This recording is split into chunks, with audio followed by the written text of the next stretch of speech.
Mike, Mike, Mike, Mike, Mike, Mike, Mike, Mike, check. 1, 2, Mike, Mike, check. Mike, Mike, check. Mike, Mike, check. Check. 1, 2. Oh, oh, oh, oh, oh, oh. I can't. Wish I could play fucking music on this fucking stream. One second. Listen to this new album. It's so fucking good. Anyway, big up everyone tuning in. In case you're wondering, I was absolutely going crazy over this. I don't know if you can see that. Can you see that tune there? It's by, what was the artist? It's called Tebow FG. A young UK artist coming up now. Tebow FG. This little EP here. Woo! This little EP right here. This little EP right here. Flames. Anyway, let's go. Bear with me 1 second. Let me just get this shit up and going here. Bear with me 1 second though. I'm feeling kind of yucky. Let's get this going. Where's my shit? Bear with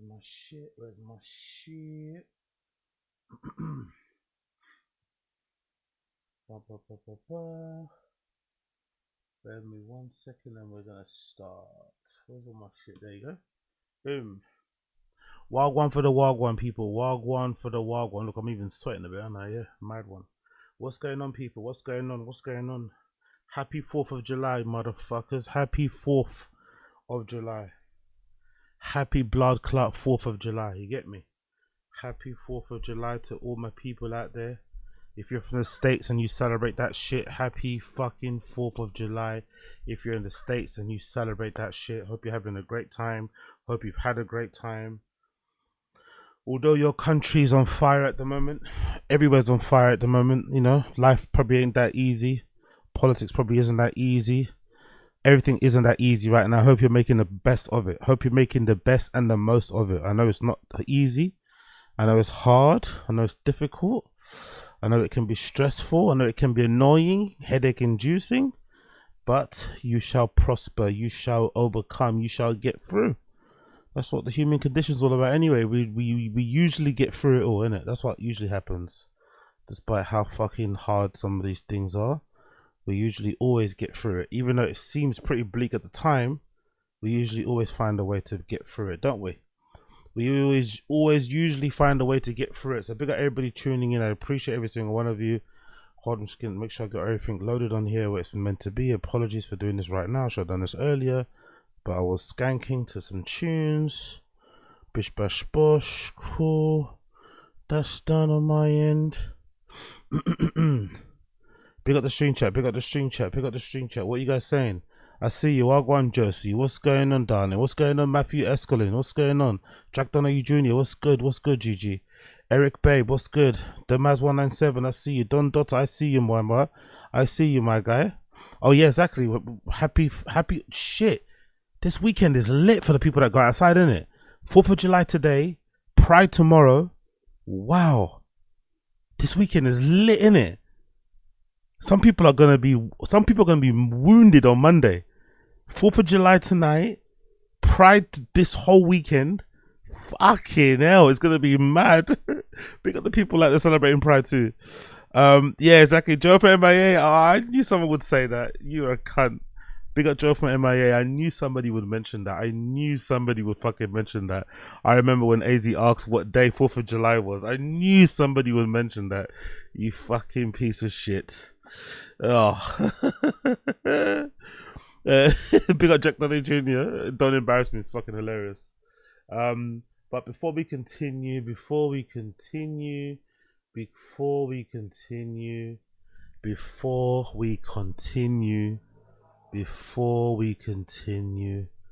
I always want to make sure you motherfuckers are here and enjoying yourself. You get me? Where is it? What clip am I looking for? So I'm not looking for that clip, am I? That's one, yeah. So big up everybody celebrating right now. Hope you're having a fucking blast. Let's get some words of encouragement for your great country, courtesy of the one, the only Joey DIAZ. Whoops. Powerful bunch. Big up A Martinez. My liver CNT handle it now. I drank all day / night. I can't blame you. Anyway, I can't blame have a great weekend. Big up A Martinez. I can't blame you. I can't blame you. Get it up. Get it up. Get it up. Keep going. Keep going. Don't stop. Don't stop. You can replace your liver, man. Don't worry. Get some fucking get some pure spectrum CBD, brother. You can replace your liver. Keep on drinking pure spectrum CBD. But big up the 4th of July. Big up the 4th of July celebrators. Big up, big up, big up. Anyway, have a great weekend. And let me tell you something. Hit it, Lee. Powerful bunch. Yo, big up Wingus McDingus. Before we continue, chili before we continue, carne asa before we continue, bean cheese. Big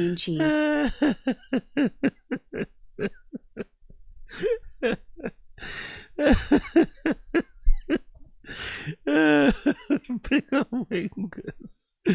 I think that's what they call a sneak diss. I have a feeling that might be a sneak diss. That may be a very subtle, very, very subtle sneak diss. Big up Wingus.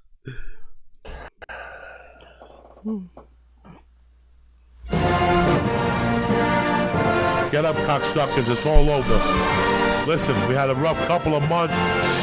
Fucking Katrina's cousin Maria. The other one, Puerto Rico, Houston, fucking Florida. Listen, it's been tough up to now. The earthquake in Mexico. You know, the White House.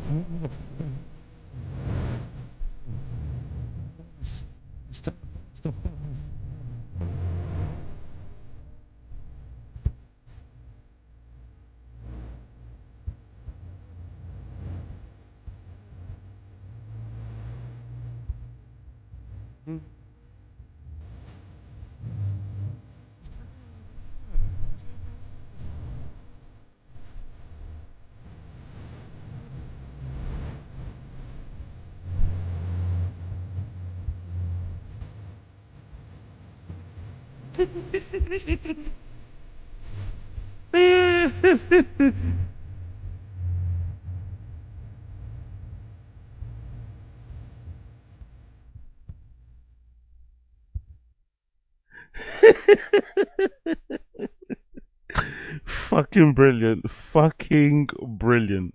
You couldn't get a better message than that to celebrate your 4th of July. Whether you're winding down, winding up, mid-wind, enjoy yourself, have a good time, drink, forget your blues, at least for one night. At least for one night, forget how crazy your country is, forget how crazy life is, how crazy the world is, and just enjoy. Just enjoy the freedoms that you have. Sit back and reflect on what half of the year as well that's gone. We're heading into, well, we're in the second half of the year. What are your plans going forward? Things that you're looking forward to? XYZ, etc., etc. Big everybody for tuning in. Appreciate all of you so much. Welcome back to the Random Show, episode number 429. Episode number 429 of the Random Show. We're on day 5 of 31. Day 5 of 31. People didn't think it could happen. People didn't think it could happen. They thought it was all over. They thought when I stumbled and had to start again from day 1, they thought I wouldn't get to 5. But I'm here now. I'm here. If I can do it, you probably can't do it. Big up everybody tuning in. Appreciate you. So today we're going to go over Tfatk. I've clipped up the Tfatk episode so we don't have to watch that, you know, in full. I'm gonna start doing that going forward now. I'm gonna actually break my back. I'm gonna actually roll up my sleeves. I'm gonna get out there in the street. I'm gonna dig some holes. I'm gonna get some fucking elbow grease on me, and I'm gonna make sure that I watch Tfatk ahead of time, get clips, and then react to it with you guys. You get me?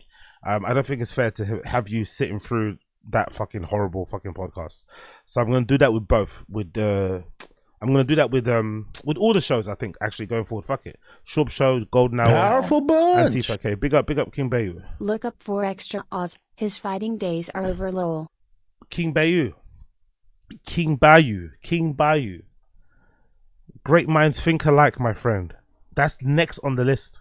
Literally next on the list after this blood. Powerful bunch. Big up King Bayu. Big up Cho Cloud. hasn't acknowledged the move, and Bappo was talking bad about the cold plunges trouble in paradise this 4th of July. Oh my lady. god. How are you guys blowing up and fucking exposing my topics? Both of you guys are in my mind. I got the exact same thing on the topics as well. I got the exact same clip that Thingy Cloud's talking about. I'm gonna talk about the exact same thing that King Bayu has mentioned right there. we're all synced. We're all synced right now. We're all fucking synced. I love it. So yeah, what was I gonna say? So going forward, I will start making clips and reacting to those said clips on this particular stream. I'm going to be doing them specifically for Tfatk, which is what this channel is mostly built on, and shitting on those guys. We're going to do it for Shorb Show, and we're also going to do it for Golden Hour. Shorb Show is a bit boring, but sometimes if something crazy happens, usually because that's the first thing that he records on the Monday, on the following week, it can be a good time to probably catch something because he's on his own.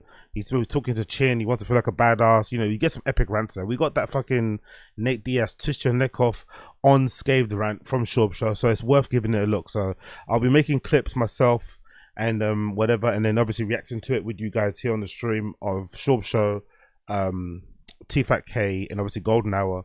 So if you don't want to watch those things and watch them along with us and we react to it, fair play. If you want to watch it ahead of time, do your business. And then from time to time, I know some of you hate it, but from time to time, if the fucking Kill Tony is on live, we'll also watch that from time to time. If that's on live and we're on live stream, and because I think sometimes, I forgot what day it is, maybe it's a Tuesday, around like 2 a.m. my time, they usually premiere the new episodes. So if it's live and I'm live, I'll probably end up doing a watch along for those ones. So just to kind of break up and mix up the content a little bit. I know some of you hate Kill Tony. I know. Don't fucking tell me. Don't remind me. I get it. But sometimes it can be fun for shits and giggles. And it's good to remind ourselves just how terrible all stand-up comedians are. All right? In general. All of them. So you don't get lied to or anything. That's it basically, housekeeping wise.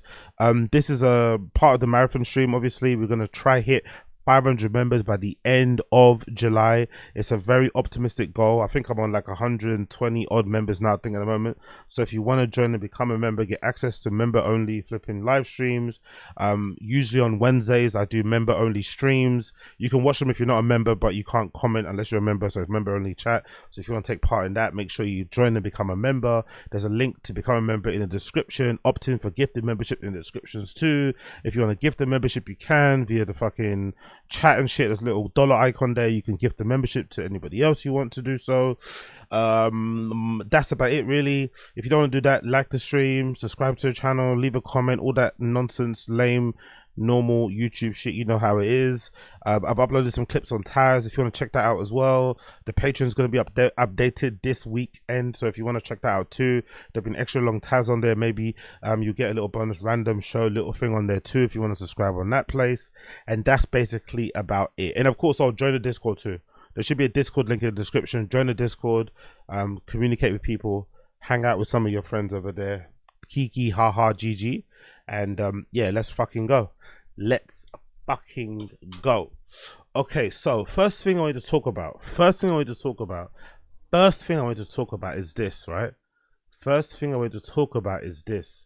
Big up, what's his name, Cloud, for mentioning it. Jesus Christ, bro. I've been outside for a few hours, right? Walking around, getting some sun, getting some fucking fresh air, touching grass. I come back home, open up my fucking Twitter, and the first thing I see is this. Look at this, brother. 4Extra had sadly blown off his hand with a firework on the 4th of July. I thought it was AI. I didn't think it was real. Then I saw an uncensored picture. Thank God No Jumper Instagram blurred it. But there's an uncensored version of this picture on fucking on social media, right? On X. And it looks as gruesome as you can see here. You can't really see it, but I think it's his right hand. He blew off.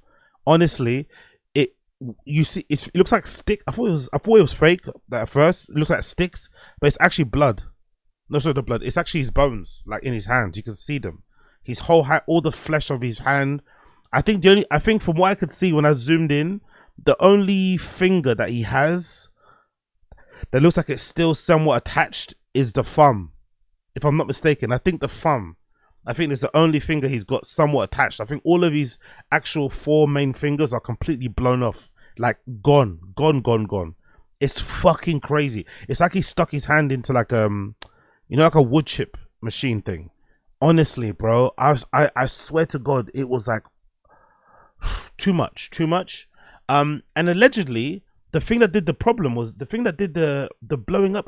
Fireworks are so deceptive, innit? Not maybe because I've played with fireworks myself. I'm sure some of you guys have done the same thing. I played with a bunch of fireworks when I was a kid.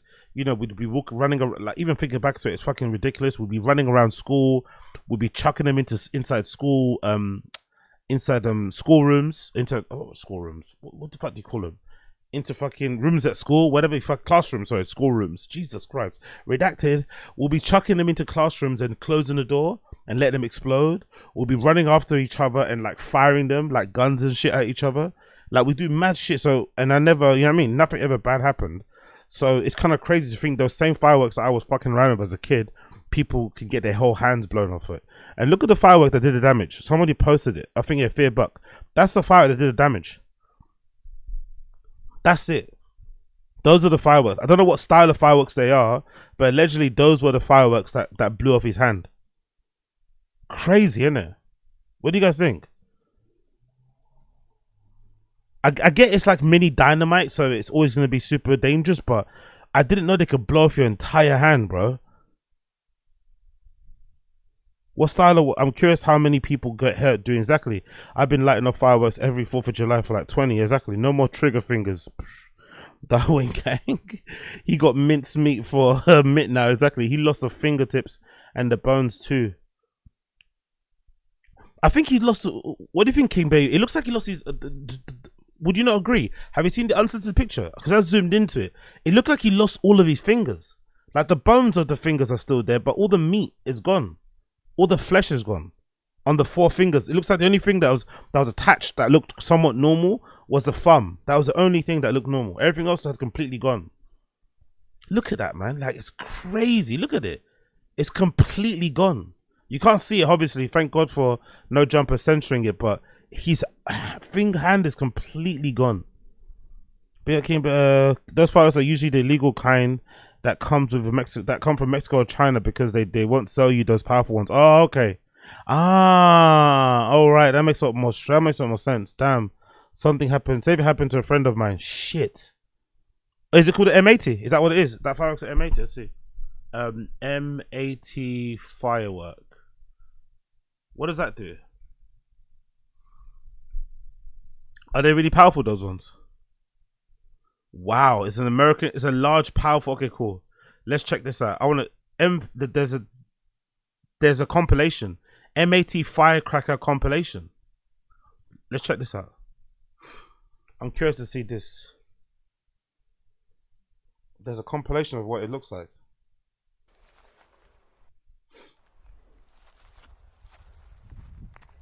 Oh, big up King, big up Brendan Mallory. He probably messed up and lit the fuse towards the bottom, so it blew up quicker. He probably messed up and lit the fuse to the bottom, and it blew up quick on him. What do you mean by that, brother? What do you mean by that? If the fuse is at the top and you light it, I guess you're meant to what? You're meant to light it like that, upside down, and then throw it, or you're not meant to hold it like that with your hand, because by the time you let it, what's what you're meant to do? Yeah, exactly. Asada Aziz, exactly. Yeah, Asada Aziz. You seen it, huh? You seen it, huh? It's fucking crazy, isn't it? We got those are bigger than M80s. M80s are just firecrackers. Okay. I didn't know this could blow off your hand. I'm not gonna lie, man. Maybe I'm too fucking dumb. I didn't know stuff like this could blow your hand off. To be fair, that is a loud bang, in it. I don't know why I didn't think that could blow off your hand, but that is a very, very loud bang. Yo, big up Ashley Cummins in the chat. Wagwan Ashley, Wagwan Auntie Ashley in the chat.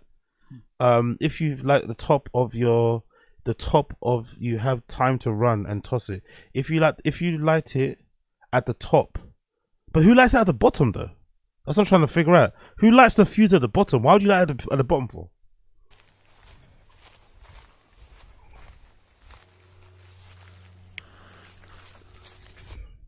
Like, when you guys say the fuse, you guys mean this? Sorry, I'm very novice to fireworks. I'm black. When you mean the fuse, you mean that, right? And when you say bottom, do you mean that's the bottom next to the actual firework itself, or is that the bottom? I guess that's the bottom here, right? So who lights it there? You usually always light the fire flame there, don't you? Someone with a middle school education and 100% Joe face who would light it from the bottom. Okay, fair. The fuse is the red long string. Sometimes it's green. Okay, thank you, Josie. Yeah, that's what I'm thinking. This bit here, right? So some people light it down here. For real. Some people light it here. I'm good at fireworks. I got a job that I want to use my fingers for. No participation. Yeah, humdrum. That's so true.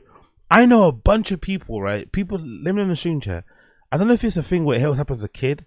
I felt like as soon as I turned like over 18 or something, so many people, like adult or people that I know, friends of mine now, have like, you know, confessed that they hate fireworks. But when we were kids, no one said they hate fireworks. But nowadays, you know, I know of a lot of people who absolutely hate fireworks. People obviously with kids, people who have pets. But I know a lot of people who fucking hate fireworks. Like, don't play with it at all. They don't care for it. Don't fucking need it. Don't go to firework displays. They fucking hate it. It's one of their pet peeves when people start playing around the fireworks and shit. But I'm assuming it's just because it's a nuisance, isn't it? And the constant shock of it all, and the fact that the people that do it on the streets and shit don't do it for fucking hours.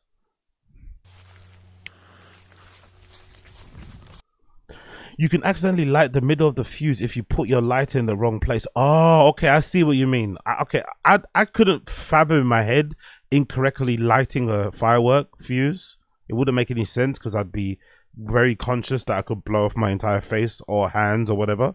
So I would always make sure to light it at the top, not at the bottom. But I understand probably if you're shaking or if you're chasing after somebody or just exciting, adrenaline running, you could probably get a little bit, you know, whatever, flustered and fuck it up. But what a fucking price you pay if you fuck it up.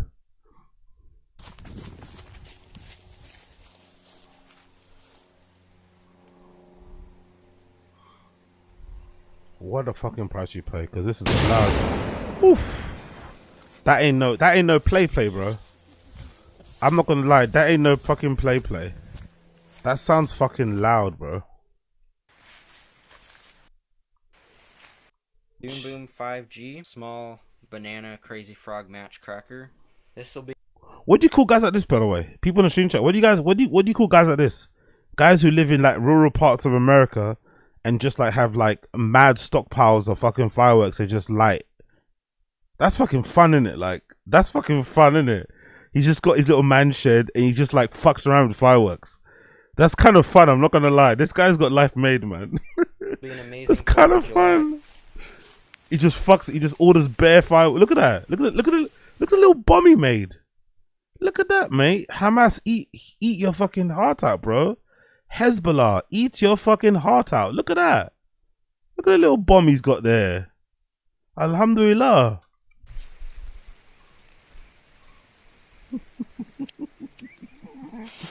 Look at him blowing up stuff in the middle of a field.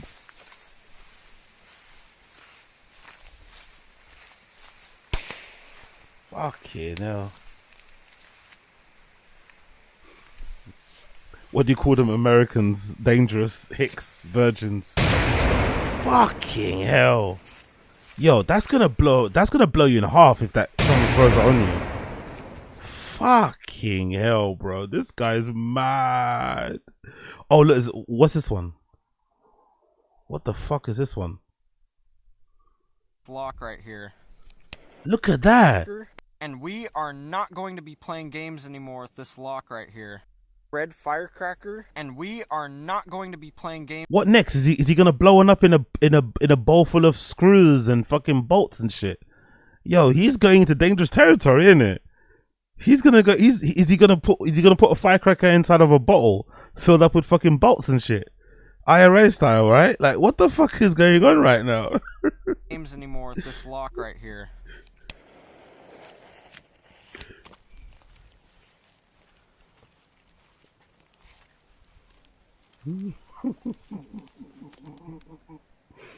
Yo, this is so good. Fucking hell, bro. Oh my gosh. Yo, big up Disease. As a grown man, this ain't it, not gonna lie. Maybe AZ thinks it's cool because he can only bang a kitchen knife on a pan to make loud noises in the UK. Allow me, man. Allow me. We don't have guns. We don't have anything, man. We don't have no ammunitions, man. We don't have no fucking ammunitions. The only thing I could do is maybe get like a paintball gun or something, man. So when I see weapons and shit, when I see bombs, like I'm with it. I'm with it, man. I want to blow some shit up. No, I don't. I'm playing. It's a prank. It's a prank. I'm not blowing anything up, by the way. It's a prank. Fucking hell, bro. Most people would see that lake and they'll be fishing. Someone might take out a bit of canvas or a bit of paper and, you know, paint something in watercolor with a bit of ink or something, right? Or maybe an oil painting, or use some fucking pastel chalks or some shit. Or maybe someone might sit there and, you know, do some field recordings. You might sit there and pierce shit. You might fuck over there, meditate, yoga, right? Nah, this guy's going in here and just blowing up shit. Fireworks by the side of the lake. Love it, mate. Love it. Boom.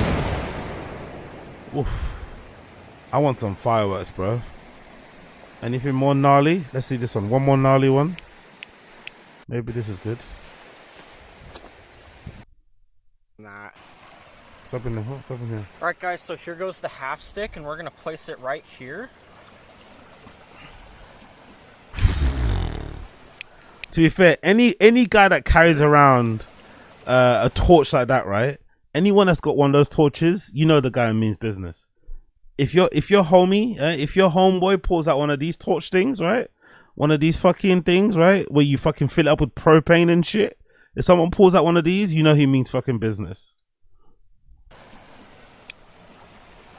Powerful bunch. Yo, big up Star Disease. Forget girls on a summer night by the lake. Just me, my M80s, and tripod for my phone camera.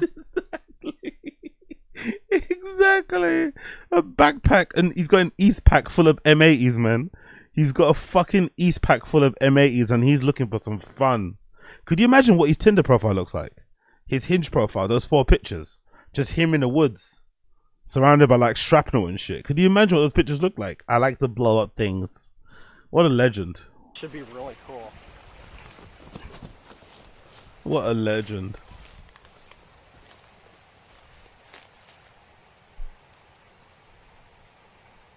Boom.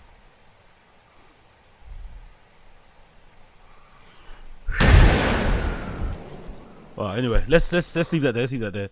Big up Shrapnel Kid. Big up Bomb Kid. Big up M80 Kid. Fucking legend. We love him. We love him. We love him.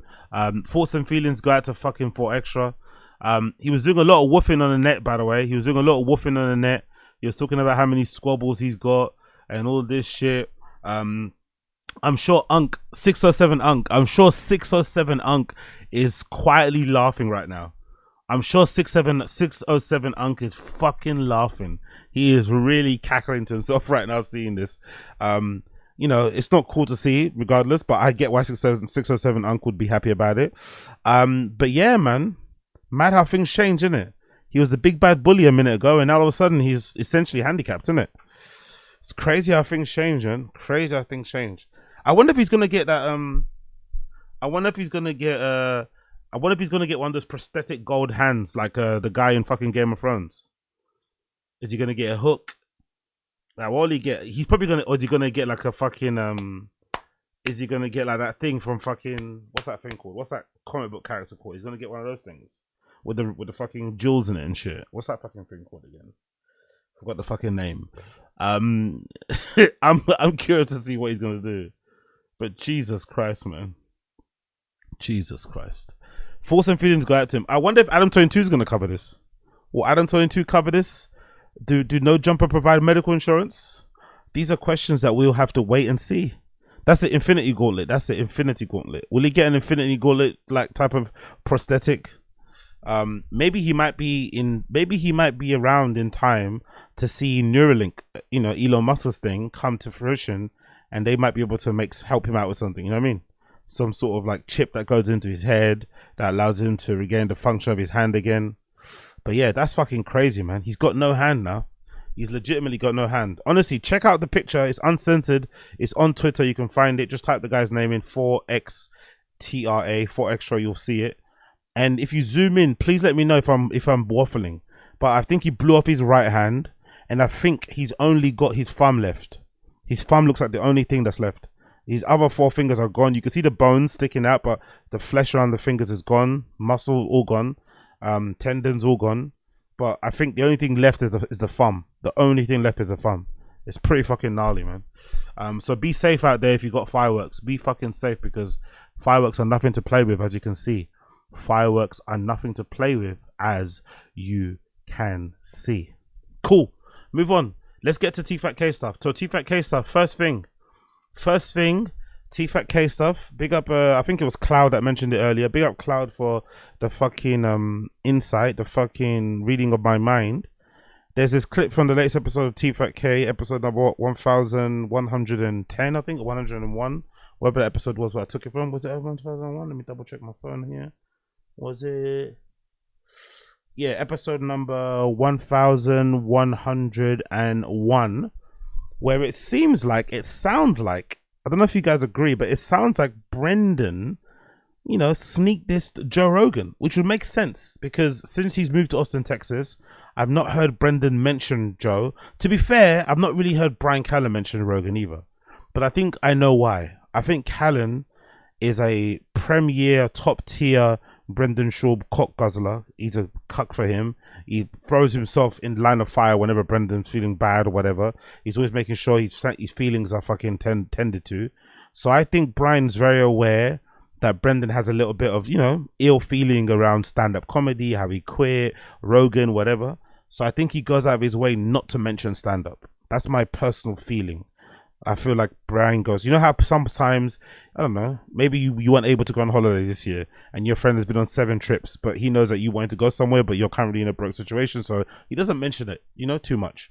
I think Brian does the same thing to Brendan. He kind of just doesn't mention, you know, stand up or the mothership too much. And when he does, he catches himself and he kind of reins it back. So I wonder if that's why he's not mentioned Rogan, or maybe, you know, he hasn't seen Rogan as much. But for sure, one person we know that hasn't seen Rogan as much since he moved there is Brendan, because if he did, he would not stop talking about it. And the only thing we hear him speaking about is his kids' baseball and, you know, trying to force himself to be friends with his neighbors, which I think he's, you know, slowly getting around to it. But, you know, he's got a little bit of a complex. He thinks he's better than everybody. And, you know, in LA, he always acted like common people, regular people were beneath him. So it must be a bit of a weird culture shock to suddenly be in Austin and now you have to like talk to regular people who are probably better hangs than fucking comedians anyway. But you know how these guys are. But yeah, this is Brendan sneak dissing, I think, Rogan. A little bit of a Rogan sneak diss here. But it's so if it's circulating, it can't chill. Yeah, that's why guys do it. Wow. I was shocked at how cold it was and how uncomfortable I was. You're just not built. I'm addicted to nicotine. You're not built. You're not built for the cold, though. That's not your thing. Why are you doing it? I'm not built for the cold. I never do cold plunges. I don't get anybody who does it unless you're a professional athlete. Oh, do you have so much inflammation from your kettlebell workouts? Yeah. Pro athletes, I get it, dude. Sure. You working out an hour a day? You think you need a cold tub? 40 minutes. Do you see Brian's face when he said kettlebells? One more time. Built for the cold. I never do cold plunges. I don't get anybody who does it unless you're a professional athlete. Oh, do you have so much inflammation from your kettlebell workouts? He knows exactly who he's talking about. He knows exactly what he means. But Brian ain't about to get involved in that conversation. He doesn't want to get involved in that joke. He's not co-signing that joke, mate. He's not yes-anding that joke at all. Because he knows where his bread's buttered. But Jesus, bro. Brendan. I feel like Brendan's kind of like... I don't think he's smart enough to be like conniving, right? He's too dumb. But I also think he's very transparent. Like when he's not in a good moment or a good space with somebody, you know. Like when him and Callen are having like their little dramas behind the scenes, you can tell with how like snipey they are on fucking camera. More so than usual. And I think when Brendan and Rogan are having their fallouts, because I think they fall out quite often. I think so, because Brendan's just, he's too redacted, isn't it? Like for like a person like Rogan who deems himself to be a rational, even-keeled, non-handler needing person, Brendan's gonna drive you up the wall at some point. You know, he's gonna drive you up the wall, especially because Brendan's got this thing where he thinks like if he's got a difference of opinion, it makes him intelligent. You know, he's got that kind of weird thing. He's all, you know, people that are like into conspiracy theories or true crime, they think that it's a sign of intelligence. They have to do research. I think he's got that sort of thing too, where I'm a contrarian, so I'm smart. So with someone like Rogan, who's very hard-headed himself, it must be a battle to convince Brendan that, you know, what he's talking about, he doesn't know what he's talking about, or he's got his facts wrong, But you can definitely tell when Brendan and Rogan aren't in the right place, because Brendan comes back and just starts saying some stuff on the pod that could be deemed as sneak diss's towards Rogan quite clearly, and doesn't seem to give a shit, you know? So I think him and Rogan aren't in the best space. I don't even know if it's a problem, if that even matters though right now.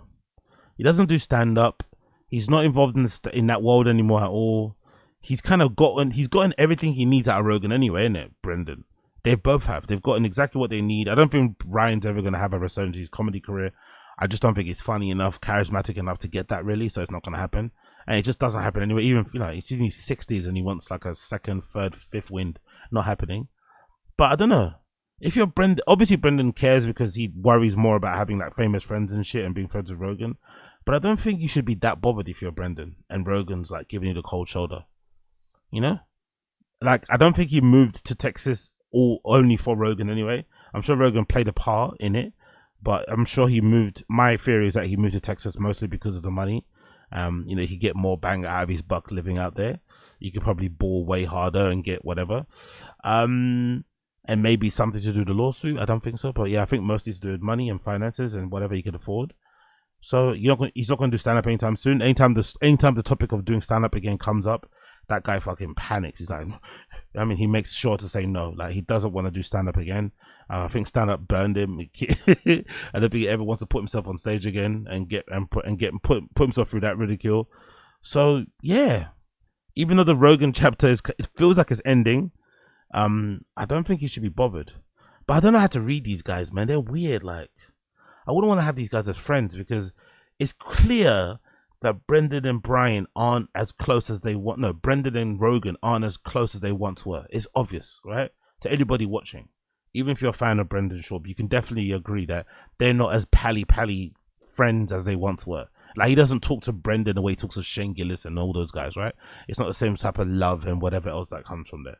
However fucking GAY that may sound. But Rogan still invites him to do fight companions. I don't like friends like that. I don't like friends who, like, we both know we're not as cool as we once were, but then one person keeps like inviting you out, keeps like texting you from it's like, can we not just address what is wrong first and then get back to being friends? Why are you pretending like this? It's not weird. Obviously it's clearly weird. Can we maybe address that? And I wonder sometimes if Rogan does those invites for Brian and fucking Brendan to go on a fight companion, I wonder if he does that in a way to kind of like, you know, in a way to sort of like middle finger up to the fucking trolls and whatever else and the homeless cats. Oh, you guys think I'm not his friend? You guys think I don't have his back? I always have his back. And then boom, you know, I'm not too sure because if I was him, I'd be a little bit, confused, you know? I'd be a little bit confused. You don't invite me on the comedy. You don't invite me to the Comedy Mothership. You say I need to like work from the ground up to get a chance to play at the Comedy Mothership, even though you used to let me perform with you at the fucking Comedy Store when I first started, and he was fucking terrible then, and he's still terrible now, right? He kind of suddenly gets an awakening of like, oh, I've got comedy standards, and doesn't let him play, and then I moved my family to Austin, Texas, and you don't even say hi, you don't even hang out, you don't come on a pod, no nothing. It's odd, man. It's odd. I wouldn't like it personally. But again, what do I know? We got the stream chat, by the way. Oh, I forgot I mentioned this. I actually bought a beer for the 4th of July. I bought a little Budweiser. I'm sure these aren't even fucking American, are they? Right? Last time I checked, these fucking things aren't even American. I'm pretty sure someone told me. Or maybe I saw it on the internet somewhere. But happy 4th of July, motherfuckers. I'm going to crank this shit open now before we continue. Oh, there you go. Give me a second here.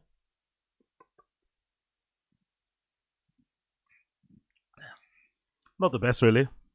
Plus, it's been out. It's been on the side of the table for like the last hour. Not the best, really. A bit disgusting.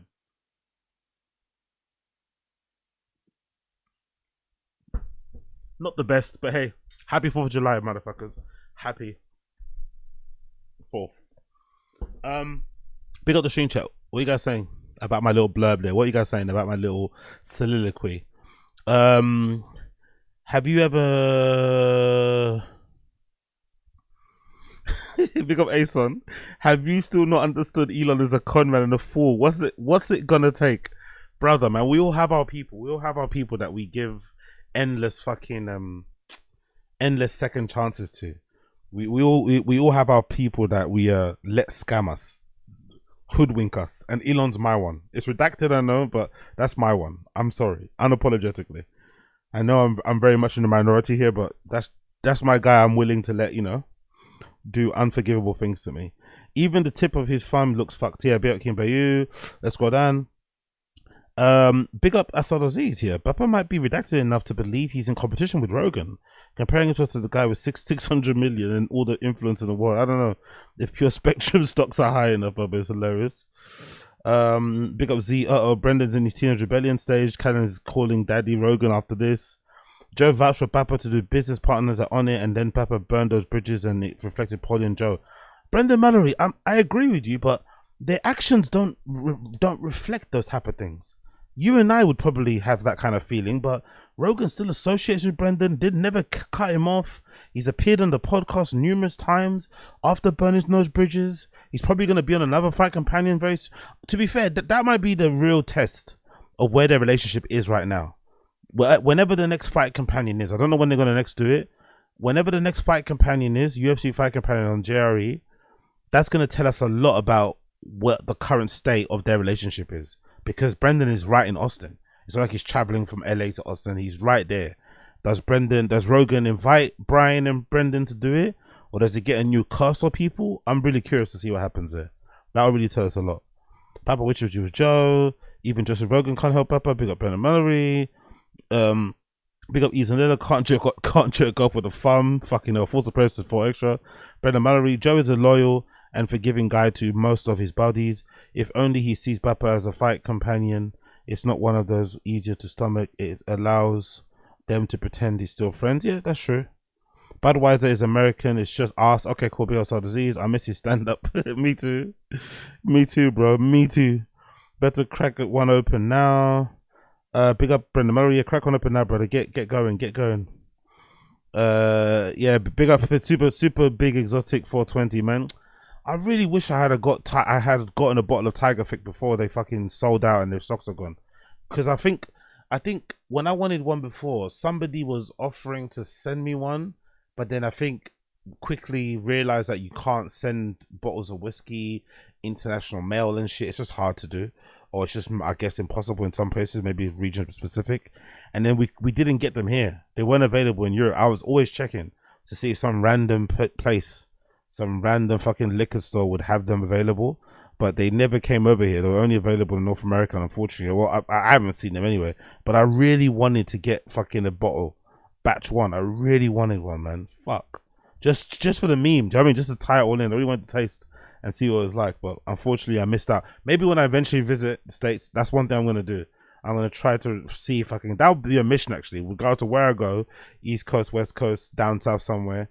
Maybe a mission of mine when I do eventually get to the States is that I'll just try, and that, like, one of the underlying parts of the trip will be to find a bottle of fucking Tigerfic whiskey and sample it on stream. That'd be so fucking fun if I could do so. Fingers crossed.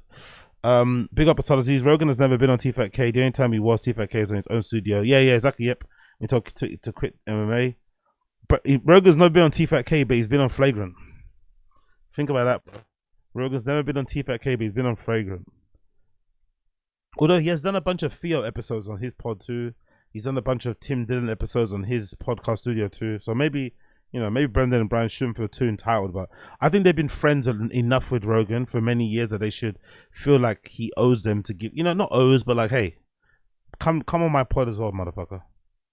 Rogan should let them perform at the mothership, give them his Make-A-Wish, we need Gringo Pappy too. Oh, and honestly, you don't understand how much I want Gringo Pappy too. You don't understand how much I want Gringo Pappy too. You don't understand. Wait for batch 2. Exactly, yeah. Honestly, you don't. Big up Mrs. Minus. I want to try Proper 12. Can't fight it. Yeah, me too. I heard Proper 12 is disgusting. Someone told me that Proper 12 is worse than Jameson. That's what someone said. Someone said Proper 12 is worse than Jameson. And Jameson is like tough to drink. That's a tough one to drink. You do because it's cheap and readily available. But someone said that Proper 12 is worse than Jameson to taste. So tight. Well, anyway, yeah, big up Salaziz. It is Weston Jameson. Okay, cool. Jesus Christ. All right, cool. Big up everybody tuning in. Like the stream. Don't be stingy. Like the stream. So let's go through some of these clips from the latest episode of Tfatk, right? Let's go through these clips. Let's go from 1 to 8. The first one, Brian and Casey banter, a new part of the show. So this was towards the beginning of the show. Just a little bit of back and forth between Brian, Callen, and Casey. And a lot of you are wondering, why the fuck is Casey there? From what I've been listening to, it doesn't seem like Casey's moving to Austin anytime soon. It seems like he's mostly there for Chin moral support. That's the feeling I get. I get the feeling that she's there mostly for Chin moral support. I don't think production-wise he's needed for any other show, really, to be honest. He could probably remotely edit or whatever the show from where he is in LA. So I think he's generally there just to help Chin settle down, because maybe Chin's feeling very homesick, he's feeling very lonely, considering, you know, he doesn't really know many people out there and he's a bit of a hermit anyway. And, you know, maybe he's not the greatest hang in the world. So some people, maybe he's got some friends out there that don't really want to see him. I don't know. But I think Casey is there only for moral support. But it seems like he's there all the time. They film fucking Fire and the Kid. So I don't know how much he's paying for flights back and forth. Are they paying him to come there? I don't know. It seems kind of crazy to do for a friend, but I guess they're really friends. What, you know, who gives a shit? But this, I wonder if Casey starts coming down often and recording on Tfatk often, will this little segment be like a thing they're going to start doing? Like Casey and Brian Callen going, you know, going tete-a-tete with the jokes and the banters. How are you still Texas? Who are you talking to? Oh, sorry, buddy. Who the hell are you talking to right now? Okay, that's all right. Because you live in California and you just come in for the podcast. Where am I right now? You know, you're in Texas right now. All right. Yeah, you kind of got in my face a little bit. About the lean? Well, just in general. You said like, oh, I just had one of those. I'm like, I don't give a shit what you had. What did he say? He was like, oh, I just had one of those. I'm like, oh, what the fuck do I care? Yeah, he kind of got into my face. And, you know, Casey might be short, but he's a lot to handle. He's feisty, dude. He's feisty. He's strong. He's very strong. Athletic kid. Low to the ground. Tried to move him around. I couldn't do it. He's feisty. How are you still Texas? Who are you talking to? Oh, sorry, buddy. Yeah, I don't know. I don't know what to make of it. Big up Brendan Mallory. He must be a good dude. Yeah, that must be it. Maybe it's just it. Maybe Casey's just a good guy. And he's just, you know, there for more support for Chin. No other real, you know, reason for it. But I just find it weird that doesn't seem like he's moving down. And he keeps appearing every time they record the Fire and the Kid or Shorb show. So I'm not too sure if that's a Monday or something. But it seems like he's there at least once a week. Popping in and shit. Yeah. Fair play to him, innit, I guess. But I wonder if this is going to become a part of the show going forward. Casey and fucking Brian having a little fucking banter and shit. Who fucking knows? Maybe Casey ends up being the new Sanaz. Maybe instead of having like a hot girl, which they've always had, right? They've always had like a hot cutie girl doing the fucking third mic production, timestamps, whatever, thing at the back, cackling. Maybe Casey's the guy. Maybe Casey's their new Nadav. Casey's their new fucking Sanaz, right? Casey's their new cat. Let's see. Next one. Tiger has never ridden a bicycle outside. Okay, I played this one yesterday, but I'm going to play it again because I want to get some of you guys' opinion. So what's the deal here? Is the deal here that Tiger, Brendan Schaub's son, has never rid his bike outside when he was living in LA because you can't ride it around the area? Is it not allowed? I thought Brendan lived in the Hidden Hills. Isn't that like a private area with like a gate and shit and security? Why are you scared? And isn't there parks or something? Like, or why didn't he take his kid on his trails when he was riding his bike? I find it strange that he's never ridden his bike outside. It's like, or I think they had a really big garden at that LA mansion. No, the garden was pretty big, or even the driveway. Like I remember when we were kids, my mum wouldn't let us go out or go far away from the house, so she'd tell us to just ride the bikes up and down the street, up and down the driveway. And then one time you just bust a corner and just keep riding, and then come back an hour later and your mum would be super pissed off. But you know, you got your riding. So I just find it strange that it seems like Tiger's never ridden his bike before outside before they went to Austin, Texas, or moved there. Yeah, dude. How about T? You know, clearly he's an LA kid. In our neighborhood, it's like Pleasantville, dude. It's insane. And me and T are on the couch watching TV. Me, T, and Basti. And three of his friends come up to and we have like, you know, it's a long walkway through the yard. He sees them and he's like, what the hell? pops up. He's like, Dad, there's Everett. I'm like, all right. And T gets up and he's like, "Yo, what's going on? You okay?" And Everett's like, "Yeah, man. Do you want to come ride your bike with us?" And T's like, "What?" He's like, "Do you want to ride your?" You know how great that He's is? like, "You want to ride your bike?" And T looks at me. I'm like, "Go ride your bike." Do you know how great that is? He has no clue. He's like, "I ain't riding my." He goes, "When should I come back?" I go, "Whenever you want. When the street lights turn on, dude. Ride till your fucking feet hurt." Jeez. That's what I did as a kid. Isn't Go, that amazing? Dude. Go, Bubba. Hey, So yeah, like Brendan seems annoyed that his son is even asking him why he's even allowed to go play on his bike, but his son is probably asking him that because he doesn't usually get to do it. So maybe his parents don't let him ride his bike outside because they're afraid he might get fucking abducted or shit. I don't know. Wouldn't imagine kids get abducted from like private area, no? Gated communities, right? I don't imagine the stats on kids getting abducted in private communities is that high. Maybe it is, I'm not too sure. But yeah, it's just kind of sad, man. The kid's 9 years old and he hasn't before ridden his bike to exhaustion outside like we all did when we were kids. He didn't jump off a hill. He didn't jump over something. He didn't jump up and down curbs. He'd never learned how to do a wheelie. Like all by himself. Like what? With a dad like Brendan who's got money to buy you like a really cool bike. You don't have to ever have a second hand one. You can get a really fucking cool one. And he's never been able to do that. Never been able to ride. He's never ridden a fucking e-scooter or something. Really? That's kind of fucking sad, man. I wonder if Brendan did that on purpose though, because he wants him to be a baseball player. Do you think Brendan like has banned him? Powerful bunch. Big up AFFILIATION. Tiger had a Lakeith Stanfield moment in Get Out. I haven't had the desire to leave the house in a while. Yeah. I wonder, like, how did they do it though? I'm trying to think back to when I was 9. Like, my parents had to like literally handcuff me in home. Like, you could smell the outside. Everyone's out there. Like, you just want to run and jump over things and climb. Like, how do they do it? Do you think? Big up. 2 kids. weeks later, Tiger, stop. Time to put the work in. Exactly. But how do you think they stop that? People that have, are people any parents in the stream chat?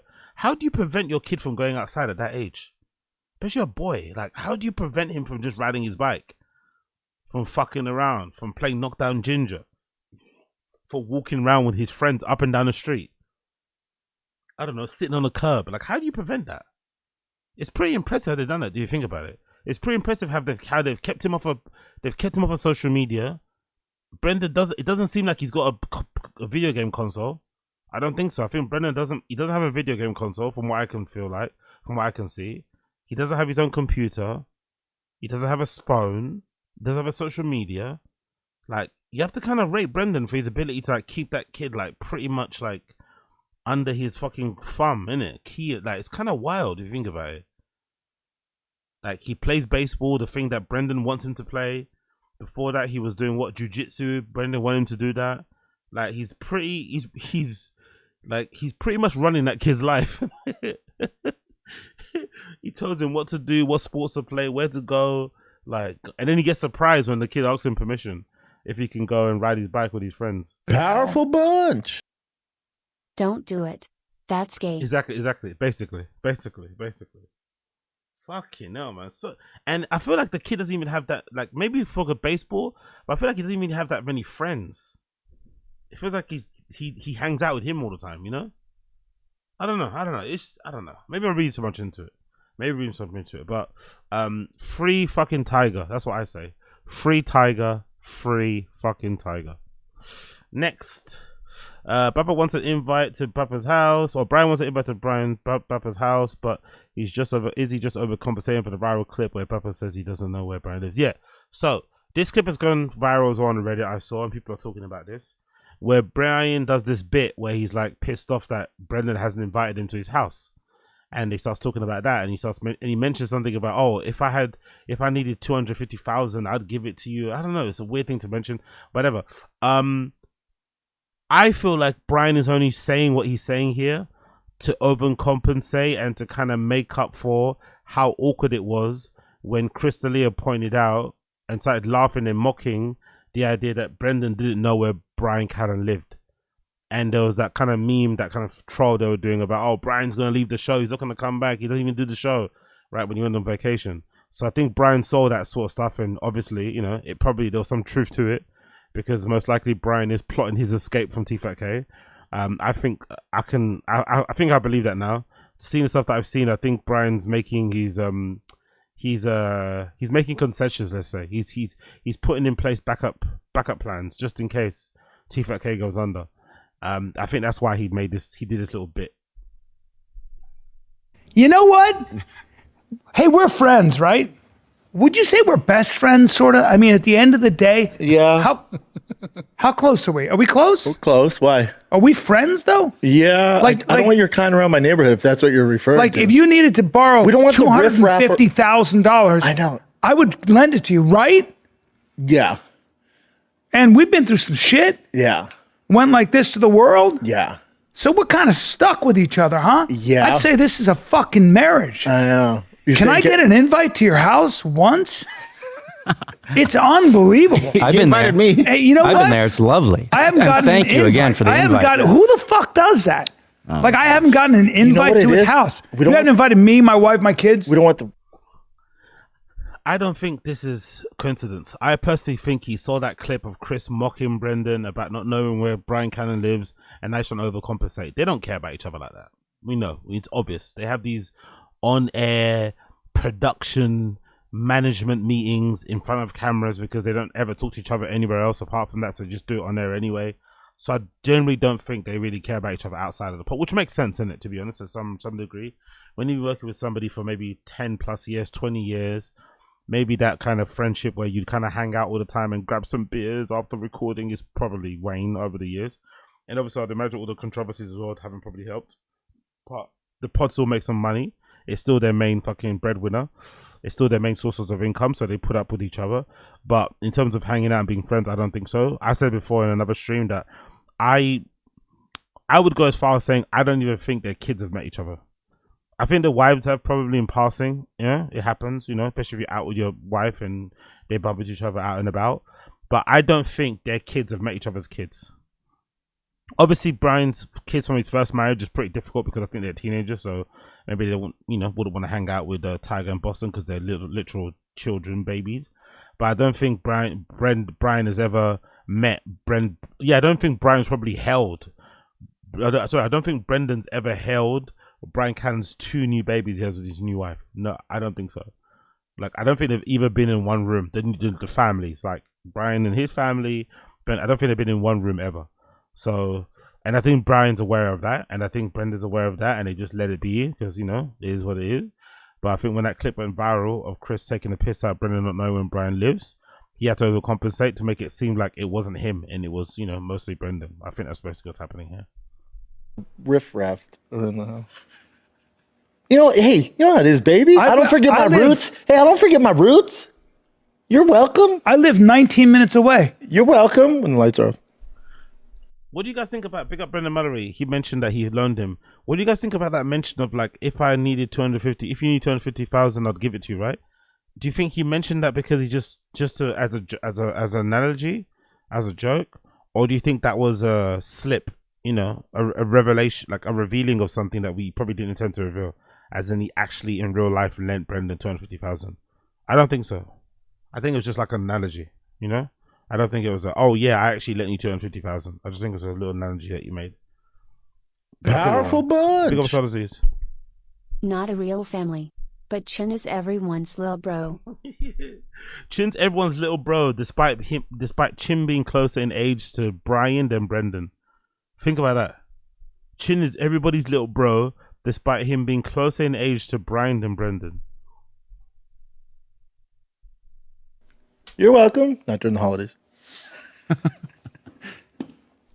No, come when you want, but open door. You just got to drive up and buzz the gate. And Unbelievable. we'll see if you have the code. That's actually shocking. No, we'll buzz you in.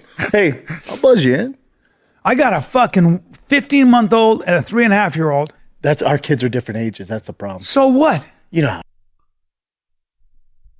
That's how you know Brendan doesn't have any real friends and is like a real selfish douchebag, isn't it? Because what does that even mean? Our kids are different ages. That's why we don't. What? why would that matter? Why would that be why would that affect our ability to meet up as friends with our families? Just because our kids like what?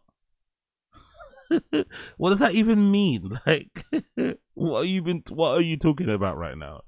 That's what's stopping him from meeting Brian, because they didn't have kids the same age. So they have to coordinate when they have children so that they can hang out with each other more often. It's like, bruh, please. How it is, man.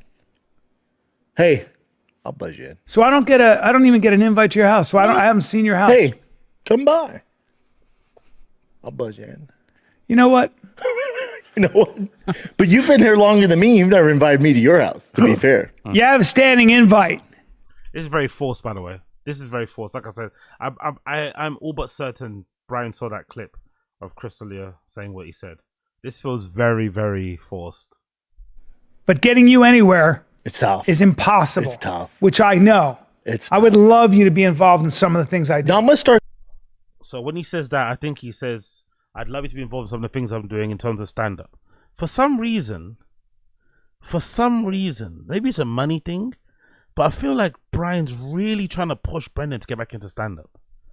Maybe it's a money thing. Maybe it's just a company thing. He feels lonely on the road because he's doing stand-up by himself, because no one wants to associate with Brian because of the whole rape allegations and shit. But, you know, Rogan can afford to because it's his own club. He can do what the fuck he wants. But I'm curious why Brian is, like, really pushing and overly suggesting for Brendan to get back into stand-up. Like, you saw the trouble it caused him, right?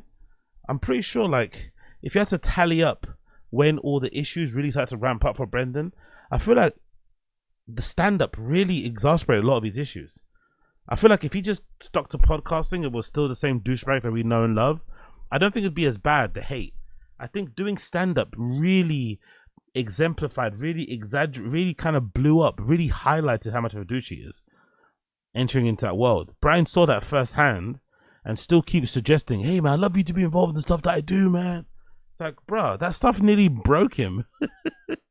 Telling dick jokes on stage and not being able to, you know, have thick enough skin to accept that some people think you're terrible, really, nearly fucking broke this man. And Brian wants him back on stage. I want it too, but Jesus, you're his friend, mate.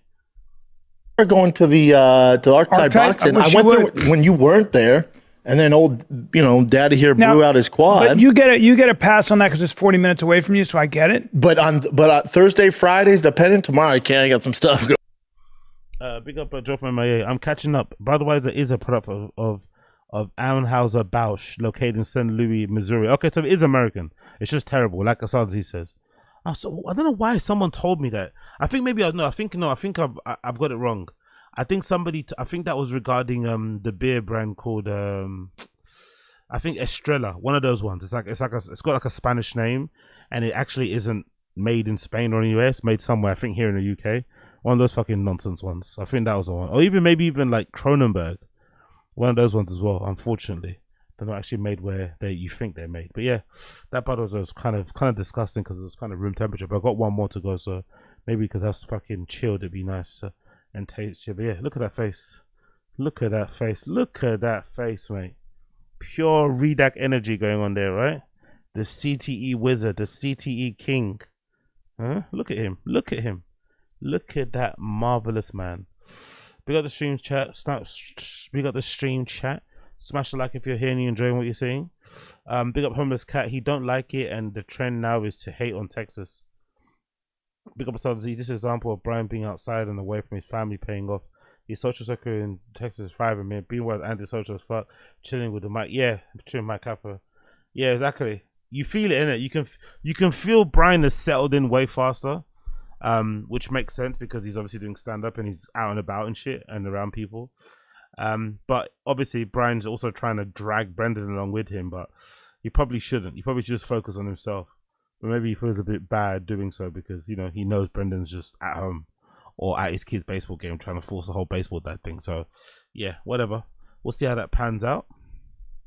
Next one, we've got Brendan and Brian on the Diddy Rico trial. Yeah, this is gonna be a good one.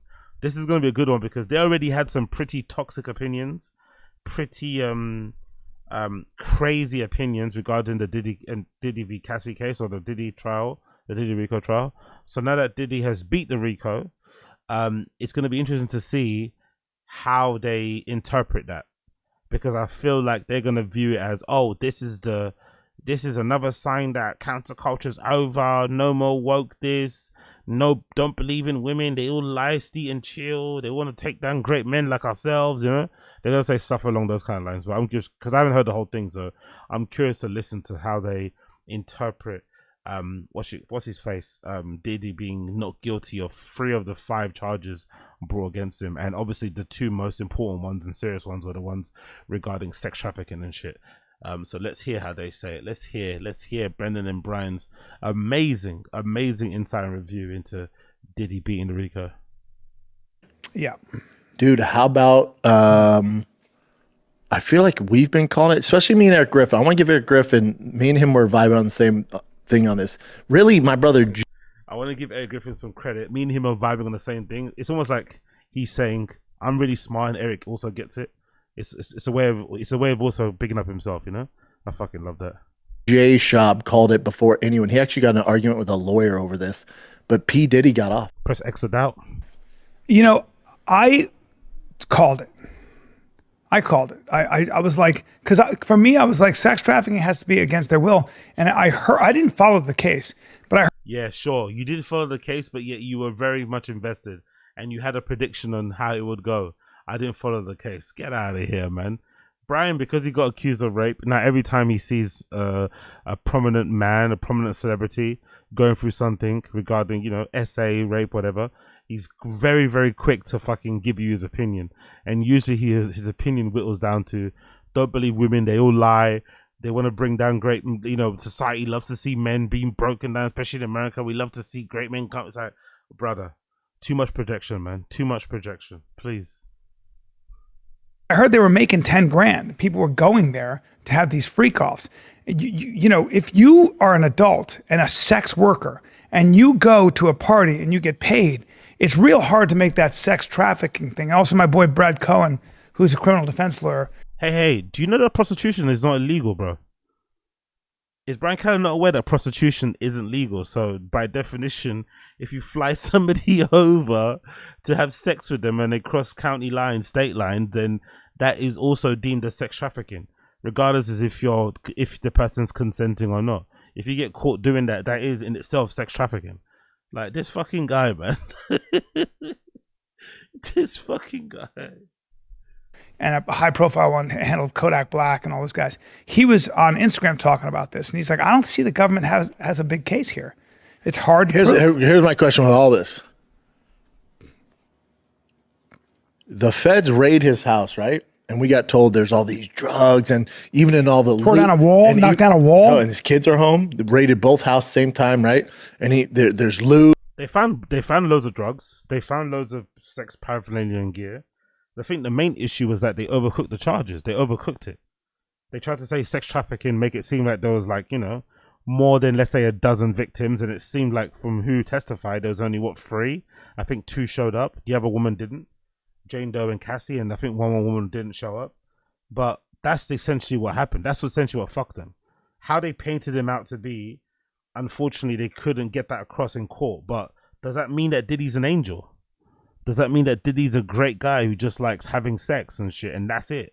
Nah, mate. He's into some dark, sinister shit. We heard some of the stories. We've heard some of the first-hand accounts of people who've been in and around him in places, you know? We've heard them. Like, let's not act as if, like, Diddy getting off on the RICO is wipes away every memory of every testimony we've heard against him, every story from somebody on Vlad and shit or whatever else it may be. Like, the guy is into some dark shit. The guy's probably a dark person. Not even to call back to the alleged involvement in fucking Tupac's death and shit. Let's not even go back that far. Like, I mean, like, I don't know why all these men online are jumping behind and trying to act like Diddy's like a saint or something. It's like, part of the reason why you like someone like Diddy is because he's got a bit of an edge. He's got a bit of a bite to him, you know? He's got a bit of darkness in him. The dancing is almost like a spiritual fucking voodoo thing, you know? It kind of feels like the take that, you know? Now you look back at it. You don't like it. You don't get into or like Diddy because he's this angel guy. He's this perfect dude. You like him because he's kind of dark. He's got a bit of, you know, we all saw how how he conducted himself when he dressed up as Joker. That shit looked real. That shit looked personal. And even I have a friend who was involved in it. He's like, dude, the stuff they're gonna find and what? So this was a distraction from what? That's a very good question. Why didn't they charge Diddy for drugs? I don't understand that either, by the way. The drugs thing I don't get, because there's accounts from people that say, oh, Diddy was using Young Miami. That's not what I don't understand too. Allegedly, Young Miami was caught on the plane. No, was she allegedly caught on the plane? I don't know. I think I heard, I think I read, I'm pretty sure I saw an article or something that pertained to say that Young Miami had been caught on a plane with some drugs, like 2C, on her way to go drop them off at Diddy's. Like Diddy legitimately got her a private jet where she was and told her to bring the 2C down with her, you know? That white guy that was buying the drugs for Diddy was buying a bit of it as well, a ton of it. People that did this, the freak offs, always mention how much Molly Diddy was on and shit, coke, whatever else. So I'm surprised that wasn't one of the charges brought against him. Maybe they didn't find enough to make it seem that it could be fucking distribution, but the drugs thing was fairly obvious, you know? Like there was a lot of that, but they kind of left that to the side. Maybe this wasn't enough of it. Maybe there wasn't enough of it to make that fucking stick, but I thought the drugs angle would have been a way more easier place to go. Maybe even the domestic violence angle, the abuse angle in general, that would have been an easier way to go down than the whole sex trafficking thing. That didn't really make any sense to me, to be honest. Like he had, like, you know, he had these fucking Blasian baddies locked up in his basement somewhere, and he was fucking, you know, doing what he need. Like, I don't know, that didn't seem like that was the case, to be honest, but I could be wrong. Because just, you know, hiring hookers is illegal. All right, cool. I mean, he's going to get time served. I don't know if he serves any time. He faces a maximum sentence of 10 years. Yeah, he won't get any of that, but and he'll get time served. But with all this, like, and him hitting, why do you have to do that? Why do you have to be so obnoxious and so on? Like even in a situation where you want to agree with him, you want to give him the benefit. You want to kind of, you know, give him his props for maybe calling it. Why does he still seem to come across like this? Like, you won't get this. You won't. But like, what's all that shit about? Why does he do that? Like, you're actually making a decent enough point here, right? About the whole spectacle of it, the theatrics of his arrest, you know, the RICO, the feds, and how they wanted to fucking paint him out to be. They couldn't prove it in a court of law. They fucked up his reputation, fucked up his life, you know. Like, there's a point there to be made about that. But yet he still makes it in a way that doesn't make you want to like him. Like, how has he got that ability to come and be so unlikable? Cassidy, like horrible shit. That's terrible. Yeah. I don't condone any of that. No. I'm just saying to go all, and remember, this was everywhere. It's been everywhere for how many months now? Most people that have daughters wouldn't even care if he got off on those other charges. The fact that he was seen on camera legitimately stomping on fucking Cassie's head. If a man had daughters, you would just condone that person forever. Like, you write that person off. You wouldn't care if he got off. You wouldn't give a shit. You'd actually say, oh, I wish he actually went in. You know, you'd be on that type of timing.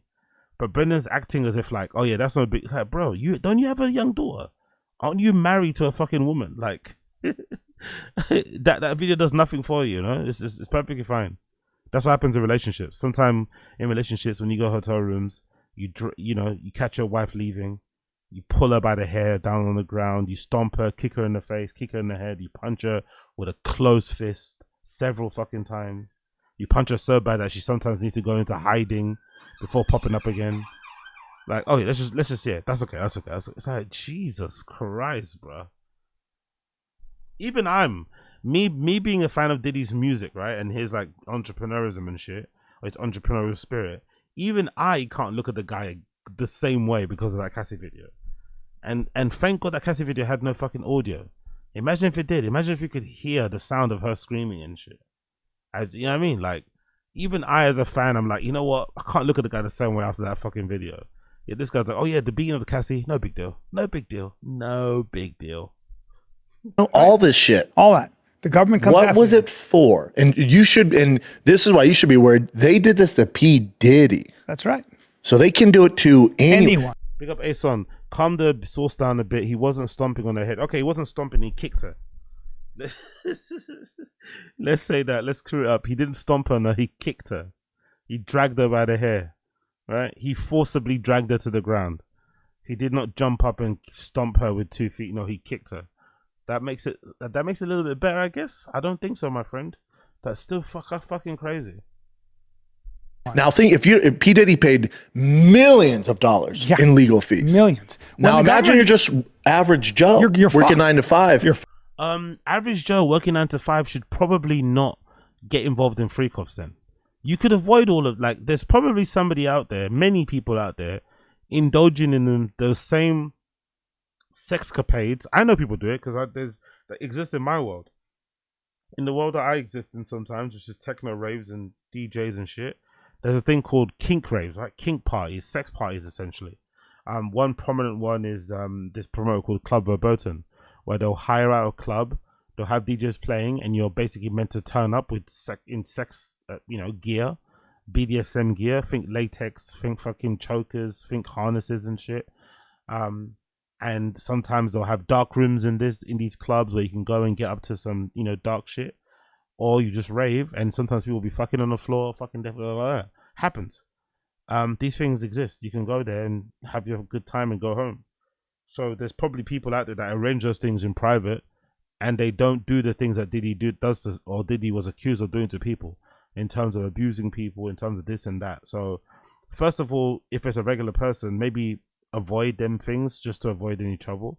But if you're gonna do it, just make sure you do it in a way where everyone doesn't feel like they're being taken advantage of, exploited, whatever, manipulated. I don't know. There's a way to do all that stuff without being an asshole, without being a piece of shit, without being abusive, without being mean, evil, dark. There's a way to do it. I'm sure it is. There's probably plenty of people out there doing it right now. Fuck. And the government goes, let's go for that guy. You're fucked. That's the issue. The issue is not that, of course, he's a fucking bad guy and beat up Cassidy and does some weird shit. Likes to get slippery. Yeah. I love how he can't say her name. Cassie's pretty of an easy name to say, isn't it? He keeps calling her Cassidy. Her name's Cassie. Why can't you pronounce Cassie? Let's go for that guy. You're fucked. That's the issue. The issue is not that, of course, he's a fucking bad guy and beat up Cassidy and does some weird shit. A fucking bad guy and beat up Cassidy and does some weird shit. Likes to get slippery. Cassidy and does some weird shit.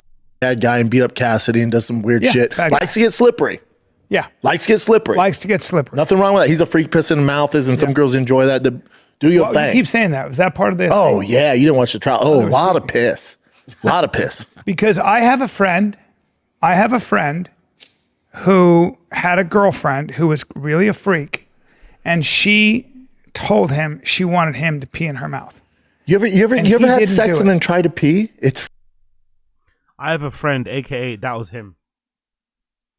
Brian always, for someone that got accused of rape, Brian's always very quick to share some of his fucking deep, dark sexual histories and stories. If I was him and now got accused of rape the way that Brian did and it ruined my career, I would probably avoid these topics like the plague, Just avoid them, because it caused you so much issues before. It caused you nearly lost everything. You probably could have lost it all if you weren't Rogan's friend, and if you maybe weren't white, if you weren't rich, right? Regular person would have probably not be able to recover from this, especially having to pay alimony and shit at the same time. But if I was Brian, I would just avoid these topics in general, because you got some of your own skeletons in your closet, mate. You don't really want to go too hard in these type of topics either way, because people are gonna start looking into your shit. Fucking tough, dude. And then when the tubes get crossed, and then it feels like you have to pee and you can't, buddy. Yeah. One of the worst feelings in the world. Yeah. So Big up Jordan Ray. It's easier to say Cassie. Exactly. It's literally easier to say Cassie, and he still says Cassidy. But then if he referred to the fucking legendary battle rapper, street rapper, whatever, Cassidy from Philly, he'd probably call him Cassie. That's how fucked up his brain is. If he somehow knew who the rapper Cassidy was, he would probably refer to him as Cassie. Yeah, I don't that's not a turn on to me. That's that domination thing that people are into. Look how Brian's trying to act like he's trying to feign ignorance. That domination thing, that BDSM thing, that Findom thing. He's trying to act like he doesn't know what it is. You know exactly what it is, brother. You know exactly what it is. men and women. I mean, I can be There'll talked these into games. it. Sure. Listen, piss games, that exists. There was I told you I wrote this, I tried to write a TV show about, Instead of Squid Games as piss games? like, you know, the rub places, the rub and tug, you know, Rub. Jesus Christ, Brian, man. Thank God it never got picked up. Brian tried to write a TV series about rubbing, like what, like happy ending places. Is that what you're trying to say? Brian was trying to executive produce a happy endings TV series, a happy endings limited, like what? A documentary. Was he going to be the host of it as well? Was he going to narrate it? Was he going to be starring in it himself? Detailing my experiences with rub and tugs in downtown LA. It's all for research purposes only. What a fucking creepy. He's proper rapist. And when people say rapist, he's definitely his rapist, isn't it? It's definitely giving sex pest. He's got a lot of fucking African man energy, isn't it? He's always got a fucking boner. He's ready to fucking go at all times. He was writing a rub and tug series. So funny. Rub maps? Yeah. And so Is it comedy? No, yeah, I tried to write a comedy about it because I met a girl. Oh yeah, big up Young Old Vibes. Yes, true. Remember that? Yeah, the Spain soccer. Yeah, do you remember how fucking crazy they went with that? When the fucking what was his name? Is it I don't know what his name was. The guy that was the head of the Spanish FA, who kissed one of the Spanish women's team football players. They won. I think they won the Euros. And when they go lift up the trophy, the players obviously go and shake the hands of all the dignitaries and suits, right, involved in football. They're shaking the hands of all the people, and some of them, you know, some of them get hugs, some of them get shakes. And this fucking guy decided to grab one of the players as she comes up to him by the face, both hands, either side of the face, and plant a kiss on her.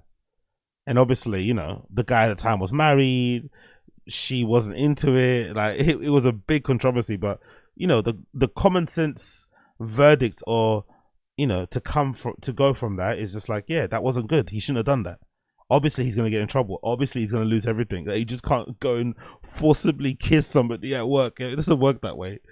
But I think they were very much defending the guy's right to just spontaneously kiss this woman because it was in the heat of the moment. It was a sporting event. It's like, that doesn't make it okay. Like, what? Funny enough, I think that guy lost everything. I think the last time I caught up on that story, that guy ended up having to, I think his wife divorced him. He had to sell his house to pay for legal fees. Like, his life truly got fucked with that. And I think they actually made a documentary about it too, that whole thing. It was a big controversy in Spain, at least anyway. And it kind of crossed over here in the UK too. This is 20 years ago, more than that, who ran a brothel. And she wanted to be a writer. And she was a fan of my comedy. And I said, I'll write this. Jesus. Rogan is right about Callan, isn't it? Callan taking in strays. Remember that rant? Remember that one rant back in the day when Rogan was like looking at Callan like with disgust, saying like, you hang out with some weirdos, like just odd oddballs. You know, like someone like, because I've probably been in those circles, unfortunately. But when you go out a lot, and you drink a lot and you do a lot of drugs, sometimes you end up in like weird circles or weird groups of friends and people that you bump into, people that don't want to go home or don't want to sleep. And they sometimes like have really crazy ideas.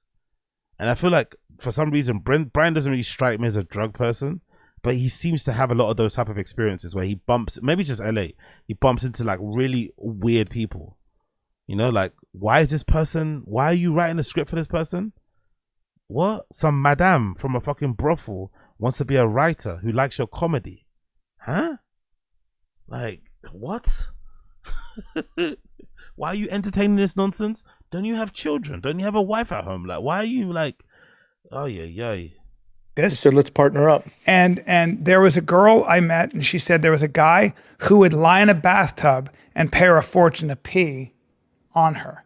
And he would just... Yeah, that's a good point. Very, very good point, Young God Vibes. Rogan might be a cheater, but he doesn't give pest vibes at all. Exactly. Rogan definitely can hang with the ladies without making them feel like he's undressing them with their eyes at all times. I feel like Brian and Brendan definitely make sure or definitely give off the vibes to the ladies around him that they're ready to fuck at any moment. You know, they definitely give that sort of vibe.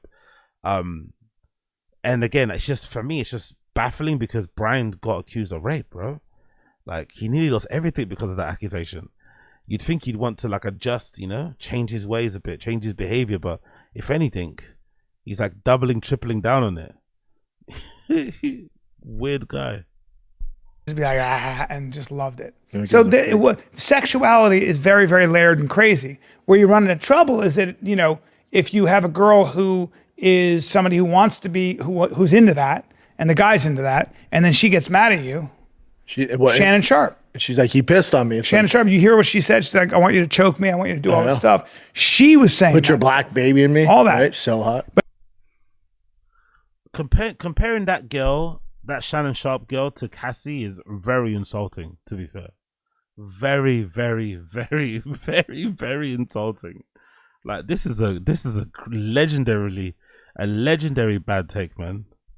But no, she was also saying, I want you to choke me. I want you to put a dog collar on me and walk me around. Well, get that big black dick out. I'm not judging anybody for what they want to do in a bedroom if they're into freaky stuff at all. No. Sexuality is all over the place. I wonder why he's saying that. Is he saying that because he might be into some rape play shit? Allegedly. Is that why he's saying that? That's why he might have got accused of what he got accused of, and he thinks the accusation was bullshit because it was all part of the play. Allegedly. Who knows? It's when they get upset, then they go, look at this. Now you're weaponizing your regret. Yeah. And that's really wrong. But I think that I think all that stuff that was leaked, the piss, the cum on the tits, all that stuff, it was just to get the public on their side. It's called But in the court of law, they're like, off. court of law is like, buddy. That's it. Yeah, he's a fucking freak. We get it. It's not illegal to be a pervert. And everybody else. It's not illegal to be a pervert. You're gonna stand by that? That's an insane statement to make. Somebody that got accused of rape, who nearly lost it all, as I mentioned previously. By the way, doesn't he look fucking funny here? Look at his head and his neck. he's definitely giving Tintin here, isn't it? No? Tintin, no?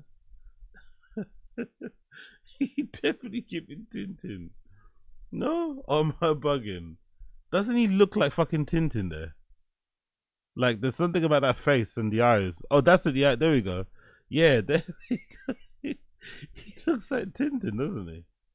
Doesn't he fucking look like Tintin there? Brian Callen fucking looks like Tintin. I swear to God, he definitely does. Especially how his eyebrows are sitting just there. That is fucking that. I'm sorry to say, that right there is Brian Callen. That's the same person, mate. I don't care what anyone tells me. That is the same fucking person. That fucking expression. Look at that.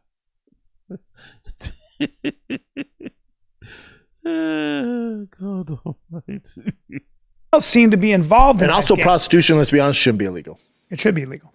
And also, everybody else got paid in that game and sounds like they had some lot fun. of good, dude. If I was single and P. Diddy's like, yo, man, here's 10 grand, first class ticket, come to New York, Cassidy's here, insert J-Lo's here. I'm like, dude, keep the money, buddy. Keep the money. Just have a full rack of ribs and have some fatty brisket, and your boy's there. Or lean brisket. And positive. Don't bring lean in because I don't get fucked in the ass. Okay. Dude, but just have that fatty brisket, right? And a nice barbecue sauce from Opie's or Interstellar. Dude, why have you turned me into such a power bottom? Because I drive a white-on-white Tesla 3, and because I like lean meat, and I am suddenly a complete power bottom. And you deep throat corn. And now I'm being accused of eating corn the long way. And you guzzle. Yeah. Dude, how about, I feel like Yeah. Well, what you guys saying, Hundrum? I love the way you analyze everyone's appearance like a true African auntie. Yeah, big up, Hundrum. I'll take that.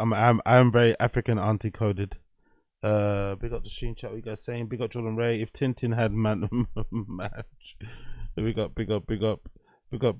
Big up Brian. Big up Ason. I mean, Cassie spent 11 years, I guess, with Puff. Shannon Sharp girl only spent 2 years, so not comparable there.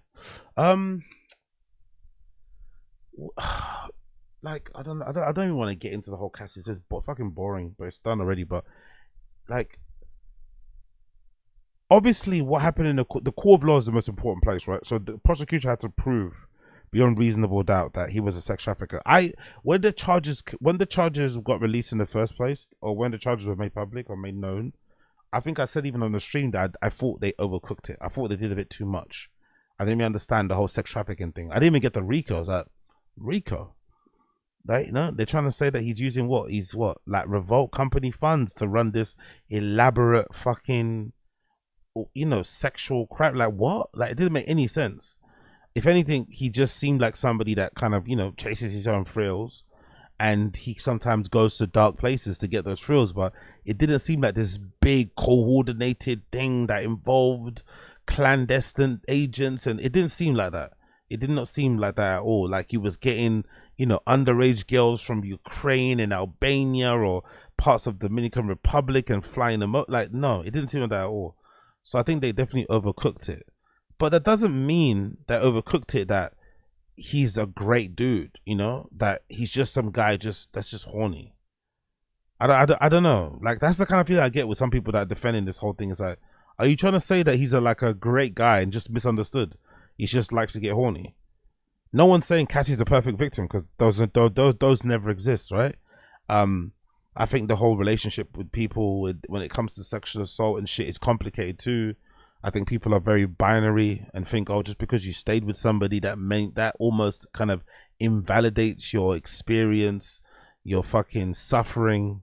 It's strange. Like, it's very strange how people look at that sort of thing, because I'm sure those type of things you don't really understand it unless you're in it. Like, even I don't get it, but I'm sure there's a reason why, there's a reason why like sexual conviction charges or cases are very hard to prove in court. Very, very hard. The conviction rate in those type of things is incredibly low. The problem happens, I guess, probably if you're speaking to people who are maybe fans of Diddy, the problem is most likely that the court system's fucked for both men and women. Like, I don't like that there is I don't like that exists now. Like, for instance, who's a good example?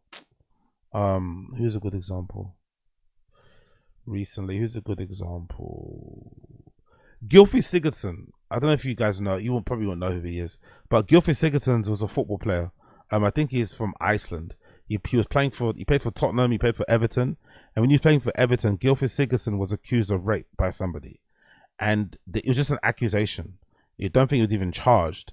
And his club Everton cancelled his contract, essentially sacked him. He then had to spend 2 years fighting against this in the courts. Eventually it got proven that it was all fabricated and made up, and then now this guy's trying to restart his career, and I think he's playing like in the second division in Iceland somewhere, right, trying to restart his career and provide for his family.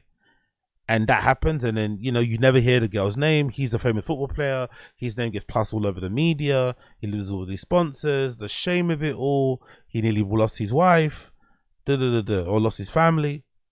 That's the bad thing. The bad thing that it does sometimes happen, where people can get accused of those type of things, which are career ending, it not be true, and there doesn't seem to be any punishment, any kind of anything, any sort of way to get your life back together after you've been found not guilty.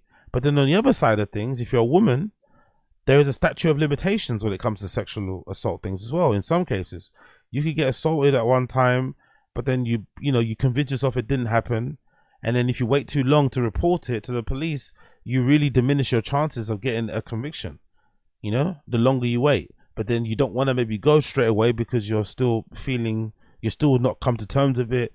You don't want to relive it. You don't want to go through the whole rape kit thing. So it's a complex situation. It's very, very complex, this whole thing. It's just annoying that, some people just think it isn't and just think of it as a black and white thing. I think a lot of people in this case are complicit in a lot of the shit that went down. If anything, I'm looking at the industry at large with a side eye, like allowing Cassie at that age to be like ran through before she hit 21, and no one stepped in to tell Diddy to chill. All that stuff is fucking way sus. Allegedly, like I think I heard from some YouTuber that the whole Diddy and 50 Cent thing started because of girls. Like, I think it might be academics or something. I think he got down to the bottom of it that they both share a girl. I think one of them, it might be the Jane Doe, is actually 50 Cent's baby mum. and 50 kind of had a bit of a grudge to bear with Diddy because Diddy ended up hooking up with his baby mom. So, and I think there was a video that someone played a clip of 50 calling into a radio station, insinuating that he saw some tapes of Diddy and Cassie doing stuff. So it was one of the worst kept secrets in the industry that Diddy liked freak offs, that Diddy did some, got up to some dark shit behind closed scenes. And sometimes it involved people who maybe, weren't overly enthusiastic about doing it or whatever. They did it anyway because they needed money, they needed rent, they needed this, whatever. And it's just a shame that no one stepped in, at that time when it was happening. Adults, people that were maybe a little bit more mature, a little bit more whatever. No one stepped in, That's a really shady thing. It kind of proves that the music industry is fucked to begin with. It's absolutely fucked that they, left a 19-year-old to just fend for herself in the industry. And, one of the people she came across on her travels was someone like a Diddy who changed her life, obviously, for the better, but also was played a role in terms of, turning her out, essentially. You get me? Turning her out. But hey, what can you do? What can you do? What can you do? I'm glad it's over, to be fair. I'm glad the whole thing's over. Cassie got her money. Diddy got let off on the big charges. He's going to be able to live a regular life again. He obviously showed as well that money can help as well, because I think Academics mentioned it too, that 6ix9ine was on stream with Academics and said that Diddy had told him when they were in jail together that he spent close to like $2 million a month on lawyer fees. $2 million a month on lawyer fees. So I think that $2 million a month paid when it came to fucking court, man. That shit paid because his lawyers were on job. His lawyers they did a great fucking job. Especially the way I read a little bit of the witness testimony from Dawn Richard, for instance. And she was meant to be a big witness. They were really playing her up, and she went on the stand and Diddy's lawyers tore her apart, man. So they did a really good job. But I'm glad it's over. I'm glad everyone got what they need to get, and now everyone can move on. Fingers crossed. Number 5. Papa giving Chin some home truths plus some alcoholic talk. Yeah, I know some of you guys don't like this. So Brendan is trying to be Chin's big brother, even though Chin's older than Brendan. And also there comes a topic where they kind of speak a little bit about Chin's loneliness, I guess. Chin's loneliness and just, his lack of prospects, family wise, relationship wise and shit. Interesting little clip here. Let's play this. Chin's officially moved to Austin. Yep. And tonight, you find your fishing spots yet? No, not yet. We're settled in first. Yeah. But this is his first night in the house all alone, dude. And he has a big yard. Is there anybody that needs a companion like a dog than Chin? Get a fucking dog, dude. And he goes, I just want the responsibilities. I went, buddy, you're almost 50. No girl. No response. No, don't even have a fucking fish. You're forgetting something. He's got. Jesus Christ, man. Jesus Christ, that was brutal, isn't it? No girl. Like, God, give him a moment. He's just getting settled, man. He's just getting settled. Give him another 10 years. Give Chin another fucking 10 years. Maybe he'll find the right guy for him. Maybe. Officially moved to Austin. Yep. And tonight, you find your fishing spots yet? No, not yet. We're settled in first. Yeah. But this is his first night in the house all alone, dude. And he has a big yard. Is there anybody that needs a companion like a dog than Chin? Get a fucking dog, dude. And he goes, I just want the responsibilities. I went, buddy, you're almost 50. No girl. No response. No, don't even have a fucking fish. You're forgetting something. Chin's definitely the guy that in every friendship group, when everyone's married or got a relationship or have kids and stuff, he's definitely the one that tries to make you feel like your life is somewhat boring because you have all these responsibilities, where he can be free and do whatever he needs to be doing. Or no, he can be free and do whatever he wants. But the funny thing about people like Chin is that they don't do anything, He's the type to kind of make it known, oh my God, man, you guys aren't free. Look how free I am. No one's calling me. I don't have to check in with anybody. But he doesn't actually take advantage of all that freedom. He doesn't actually go out anywhere. He doesn't actually explore the world. Nothing. He just kind of, stays where he stays. But he's got all this quote unquote freedom. I don't necessarily think I want to see Chin with a dog. I'm not gonna lie. I'm not really a pet person. I don't have pets at all. But my heart bleeds. My heart bleeds at the thought of Chin having a dog and looking and being responsible for that dog and I wouldn't want that. That dog would be miserable. Or that dog would have a very let's say not miserable. That dog would have a very challenging existence, you know. Like I wouldn't want that to happen. I'm not going to lie. I wouldn't want Chin to actually get a dog. I think it's better. I think it's best he just sticks with making podcasts, producing his baby. He's got his companion. Alcohol. You're right. So or his dark companion. He's got the dark companion. He's got the dark angel. So Chin's got the dark angel, and that would be Jameson. Alcohol. Chin's like, I'm not alone. I got a friend named Jack Daniels with me. But he's so honest now. Pretty crazy. This is a bit so Chin's the Tfatk Burt basically. I love him. What's your drink of choice? Meth. Honestly, I don't like to drink hard liquor unless it's like a special occasion. So I love how people that drink a lot but are kind of in denial always have these type of explanations, you know? Always have like a rationale that tries to make them appear as normal and, you know, as everybody else. I'm just an average drinker. No, you know, you drink way more than that. But it's like, you know, I love that little start, that little, you know, that little preamble, you know, that little pre-cope. Is beer? Beer and wine. Yeah. Really? Yeah. Like how many beers can you drink? That's real alcoholic shit, by the way. Beer and wine. He just drinks wine by himself at home. One dude, one solo guy just drinking wine at home. Like you are definitely, he definitely wants to get fucked up in it. Because for me, I don't even drink wine that much because wine definitely makes me black out. Especially if I'm fucking mixing it. Chin's just at home just drinking wine and fucking beers. Like just, yo, Chin gets lit. Brian, you saw him on the boat? How many beers you saw got? him on the boat? Like, come on, dude. You don't get full? It is like, you know, there's some carbonation, so it makes you a little full, but I don't think I've ever, unless I was like, you know, 21, I got drunk off beer. I cannot get drunk off beer. So you could drink 10 beers, no problem? No problem, dude. And just gives you a nice 10. That's a So you could Tuesday drink morning. beer all day. You just sit there with a beer in your hand. And You just get full. That's it. Nice euphoric feeling. I mean, a little. When Chin said he can't get drunk, is he trying to show off? Doesn't he think we remember that clip of him coming off that Jelly Roll tour bus and how wobbly he looked, how clearly drunk he looked?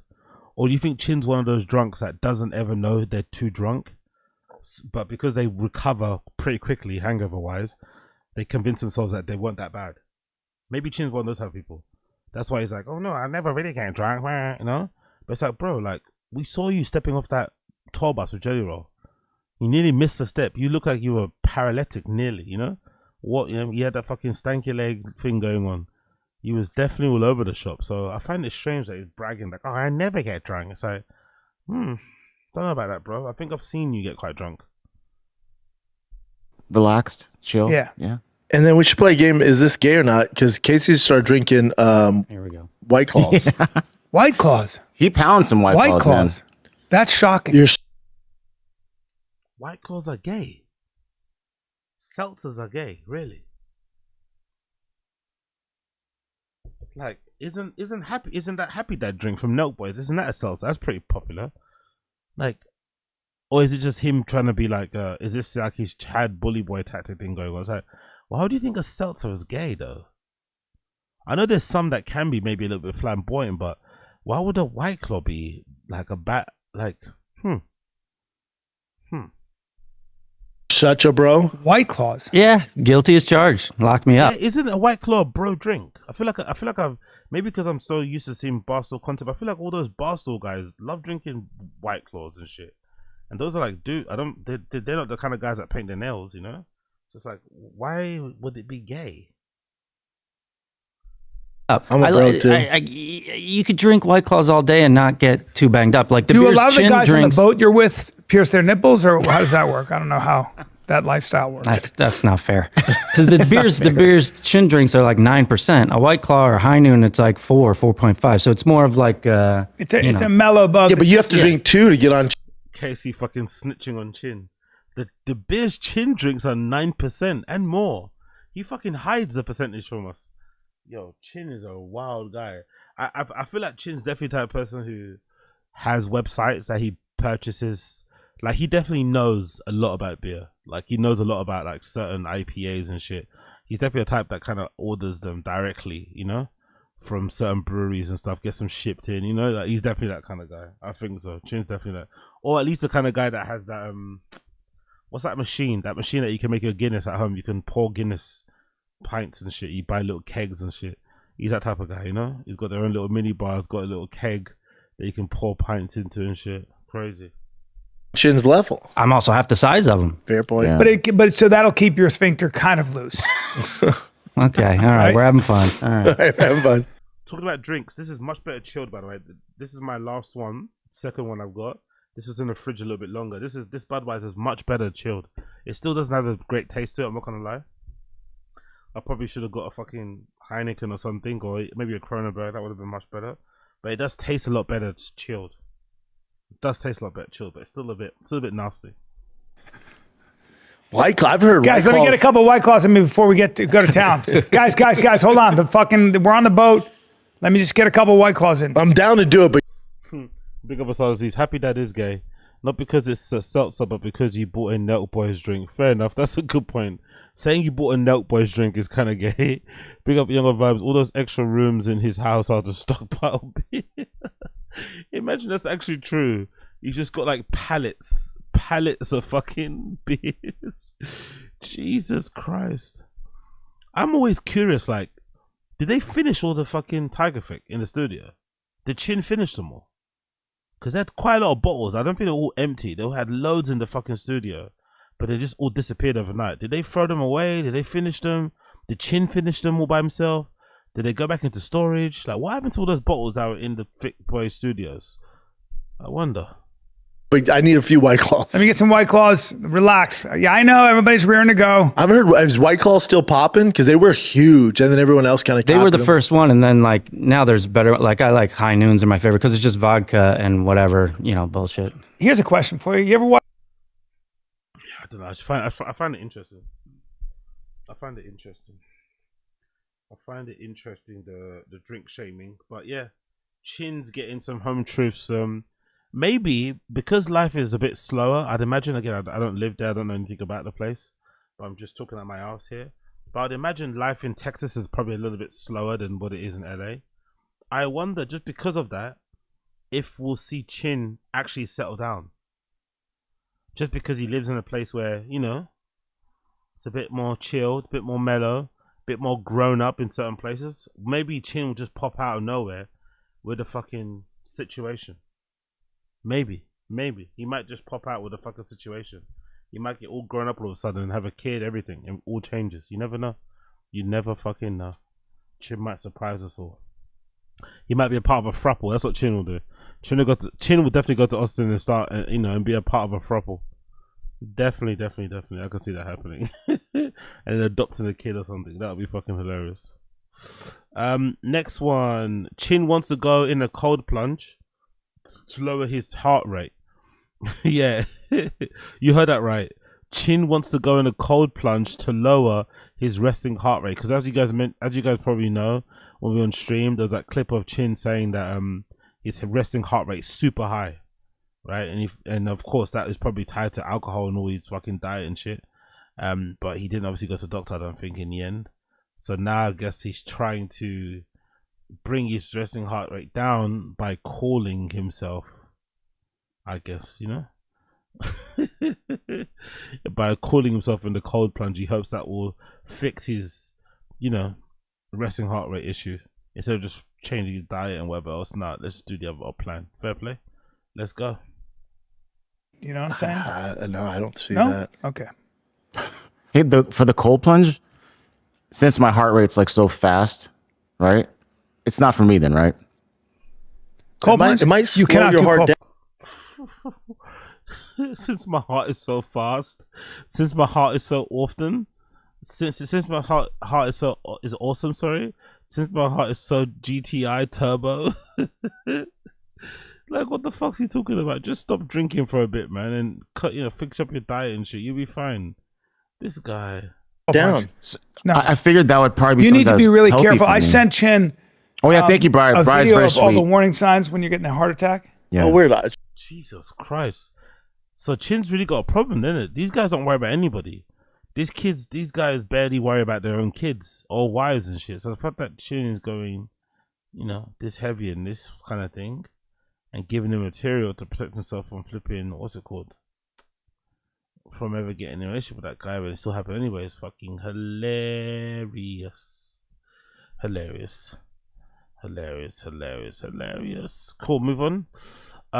Let's do this one. Odd mood when Schultz's name is mentioned here. What do you guys think about this? They were on current events. Chin then brings up a current event involving Andrew Schultz starring in some. I think I saw the news too. Andrew's he's been cast as a character. I think it's a street movie or something like that. One of those type of things. I thought it was a troll at first, but literally it's true. And just look at how Brendan and Brian react to Schultz securing another big movie. You know, let's just check this video out. Or a body. Oh no! What else you got, Jen? Your boy Andrew Schultz. He's in the new film for Street Fighter. Look at their faces. And he's cast to this character. I don't even remember. Look at Brian. I know my Street Fighter. What? Okay, I think Brian's probably the one that's the most jealous and envious. I think Brendan's just been a bit redacted. But Brian definitely has that look of like, he booked something else, another thing. I can't even get a meeting for my one fucking Rub and Tug TV series. Like, you know, he's really like, what? Like, you can't understand it. Big up, yeah, big up Big Booth. That's Big Booth. That's an understatement of the year, my friend. High heart rate can't be good, or blood pressure, exactly. I've got a feeling that having a high heart rate isn't a good thing, right? That's the current feeling I have right now. They can only care about Chin because if he dies, the podcast dies. True, exactly. Kimbeyu, Andy Ward. I saw on Reddit that Chin was on some legal crack type kratom. Oh yeah, true. I saw that too. Those pills in it. Bit young old vibes. They hate on everyone. Very, very true. Very, very, very true. But look at Brian's face. What character is he? Hibiki? I'm not familiar with him. Do they have a picture of him? Yeah. And then Blanca is going to be played by that handsome devil. Hibiki. Damn, good for Schultzy, man. Powerful bunch. Big up, Scott L. Rink's going through it. Those eyes are prom. Yeah, man. Look, I read it wrong. I think when I was watching it before, I was probably too far away from the laptop. That's definitely Callan. Yo, he's definitely feeling the emotions. He's definitely going through it. The envy, the jealousy, the hate. It's all there, mate. The confusion, the resignation. Like, yeah, it's definitely more Callan than Brendan. He hasn't said anything either, by the way. Dan Hibiki. He's like a cocky, funny guy, so Has said I don't know. Schulte at the announcement goes, "Mom and Dad, I did tell you playing this game all night was more important than doing homework." Nice casted. That's so cool. So cool. Yeah, he's killing it. So right now. cool. Yeah, he is. He's everywhere. Oh, I already liked it. Good He's for just so funny, man. That was it. In that whole 1 minute clip, he said, "So cool." He's just so funny, man. Begrudgingly. God damn, that's gonna hurt. Cause I knowing the Tfatk lore like I do, embarrassingly so. There was a period in time where it seemed very obvious that Brian really wasn't that interested in podcasting. It wasn't his main priority. He definitely wanted to be a Hollywood actor, a comedic actor. He wanted to be in movies. He wanted to have a syndicated TV show. You know, that's what he was in it for. He's in it for that old Hollywood dream. And obviously because of that embarrassing moment where I forgot what episode it was early on, where Brian shared a story about his fucking agent telling him that he could be the next fucking Tom Hanks and shit. So I think deep down, you know, that's played a role. Been one of his fucking underlying, you know, North Stars when it comes to this guy. So yeah, he always wanted to act. Stand up, kind of, he fell into it because he's somewhat talented in stand up and kind of, you know, took to it easily. But I think he deep down was always wanting to act. So when that rape allegation thing went down and he lost everything, the whole Scored series and shit, and then he obviously lost his ability to be in Hollywood and shit, you know, he's feeling it. He's feeling it, man. But unfortunately for him, it's never gonna change. Like, think about that Armie Hammer guy, Armie Hammer from Call Me by Your Name fame and a few other things, who didn't really get a chance to enjoy a lot of his fame because I think soon after is when he got accused of, you know, by that woman of being a cannibal and shit, whatever it is. But that Army Hammer guy, I think, is a far better actor than Brian. Way more good looking too, you'd imagine. Why would anybody pick, like him over? You know what I mean? Like that's the unfortunate thing about Hollywood. Hollywood is not really about like your talent and your ability to act. It's also about like what can you do for me in terms of ticket sales, brand recognition, all this sort of stuff. So if you are going to hire Brian on your project, like, you know what I mean, you got you maybe have to think twice, think thrice, because online wise the rep ain't really where it should be. You get me? It's not where it should be. And that's Chin telling Brian Callen off, or telling him he's going to help him fix it. Who knows? Who freaking knows? But let's quickly check this one more clip I think we got to go. Big up everyone in the stream chat. If you're enjoying the show, like the stream, help a brother out, like the fucking stream. Don't be stingy. Actually, how many likes have I got? Because some of you motherfuckers, it's 4th of July, or it was a few hours back, and you motherfuckers aren't liking. You aren't helping a brother out. What is it? Where are we on now? 30 likes only, and it's on 100. There's 110 or so of you on here now. Come on, just get some more likes in there. And then at the end, last clip here from Tfatk, then we move on to Golden Hour. Super made up stories, no? What do you guys think about this story? Towards the end of the podcast, I feel like none of this shit happened personally, especially Chin's story. I feel like none of this happened, but I feel like Chin's story in particular is extra made up. But let me know what you think in the stream chat. I was with my friend one time. Yeah, Hamza was just shooting at Jackson's. I was with my buddy, and this guy comes up. I was with my buddy and two other guys, one other guy. So it's three of us, and we were at Shutters, I think, in Santa Monica. And a guy comes up, kind of a stocky little guy, and he comes up. What's up, fuckface? You guys got a fucking problem, fuckface? And I was like, what? And he goes, yeah. Oh, look at these guys, three tough guys. And I was impressed that he was like trying to. But I was like, a little drunk. And I was like, what's going on? Yeah, be well, my friend. Asad Aziz. Take care. Enjoy your 4th of July celebrations. Drink responsibly. If you're gonna use a firework, maybe let somebody else hold it. Get well soon for extra. All that shit. Enjoy yourself. And he goes, oh, what the fuck's going on? Fucking. And his girlfriend comes running up. She goes, wrong guys. They're not the guys that said something to me. Oh. And he thought that we had said something to his girl. Sounds like you're about to. And then he's like, oh, my bad. And my buddy looks at him and goes, you okay, bro? Guy was like, I'm all right. I was like, oh, jeez. The fuck did I do? Choose the wrong guys. We weren't going to do anything. Some guys would be like, oh. Do you remember? Okay, press X to doubt on that story. Here's Chin's story, which I think is even more made up, personally. I think Chin's story is even more made up. Let me zoom in so you can see his face. The place on Sunset Boulevard is called Miyagi's. It was like a club restaurant place. Have you guys ever? Nah, you don't? Sounds like an Asian spot. It was just like a really poppin' nightclub. And we went there one night, and it's so packed upstairs. That's where they go dancing and stuff. And then one of the girls we were with, she just told me. Can you imagine Chin dancing? Can you imagine what Chin would look like twerking? Can you imagine what Chin would look like doing a bit of bumping and grinding? Can you imagine Chin, what he'd do, like stomping left to right? I'd love to see it. It's Chin doing the electric slide. Chin, he grabbed my ass. And I looked over. I just literally grabbed this guy. What the fuck? He goes, she goes, no, not that guy, though. That's like, you can be. It's so funny. I didn't do it. What did I do? What the fuck did I do? Did you read a long time? Press X to doubt. Press X to doubt on both stories. Press X to doubt on both fucking stories. Both stories involve both guys being tough guys. Both stories involve both guys being around women and press X to doubt on both. Both stories, absolute bullshit, full of shit, full of caca, full of doo-doo. Don't believe either. But yeah. What do I know? Absolutely nothing. Let's move on. Let's move on.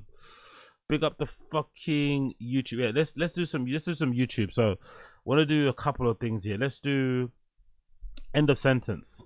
So this is a new video courtesy of End of Sentence, recapping that horrible, I'm sure some of you guys have seen it, the horrible story of that rapper called MELLO BUCKZZ, who had a show somewhere, album release party, and at her album release party 4 people were shot. A drive-by shooting happened at her album release party, and the 4 people that were shot, 2 of them were her best friend and 1 of them was her boyfriend. Like, imagine the luck. imagine the bad luck. You're celebrating the album release of, you know, you're celebrating the release of your album. Sorry, you're having a good time, and then as you're all spilling out, a random drive-by happens, and within those 18 shots, unfortunately, some of them kill 3 of the most important people to you in life and shit. Can you imagine? Like, fucking crazy. Let's play the clip. Big up, End of Center. Big up, 1090 Jake. Man, what's up, everybody? Welcome back to another episode of EOS. It's 1090 Jake, man. I'm rocking with y'all rocking with me. And for this video, we're going to be speaking on MELLO BUCKZZ and her album release party turning into one of Chicago's deadliest recent mass shootings. 3 shooters pulled up in a black SUV and opened fire as people were leaving an album release party, as many of them were pouring out of this lounge. Traumatized. I mean, I'm just shook. There's always like, why is there always like one white lady always saying those type of things at every scene of crime? Or every scene of a crime, there's always one white lady willing to say that. Traumatizing shit. Like, there's always one. Where do they find these people? Always traumatized. Heard a lot of gunfire, and then and next thing you know is a whole bunch of police officers driving by fast, ambulance, fire and rescue.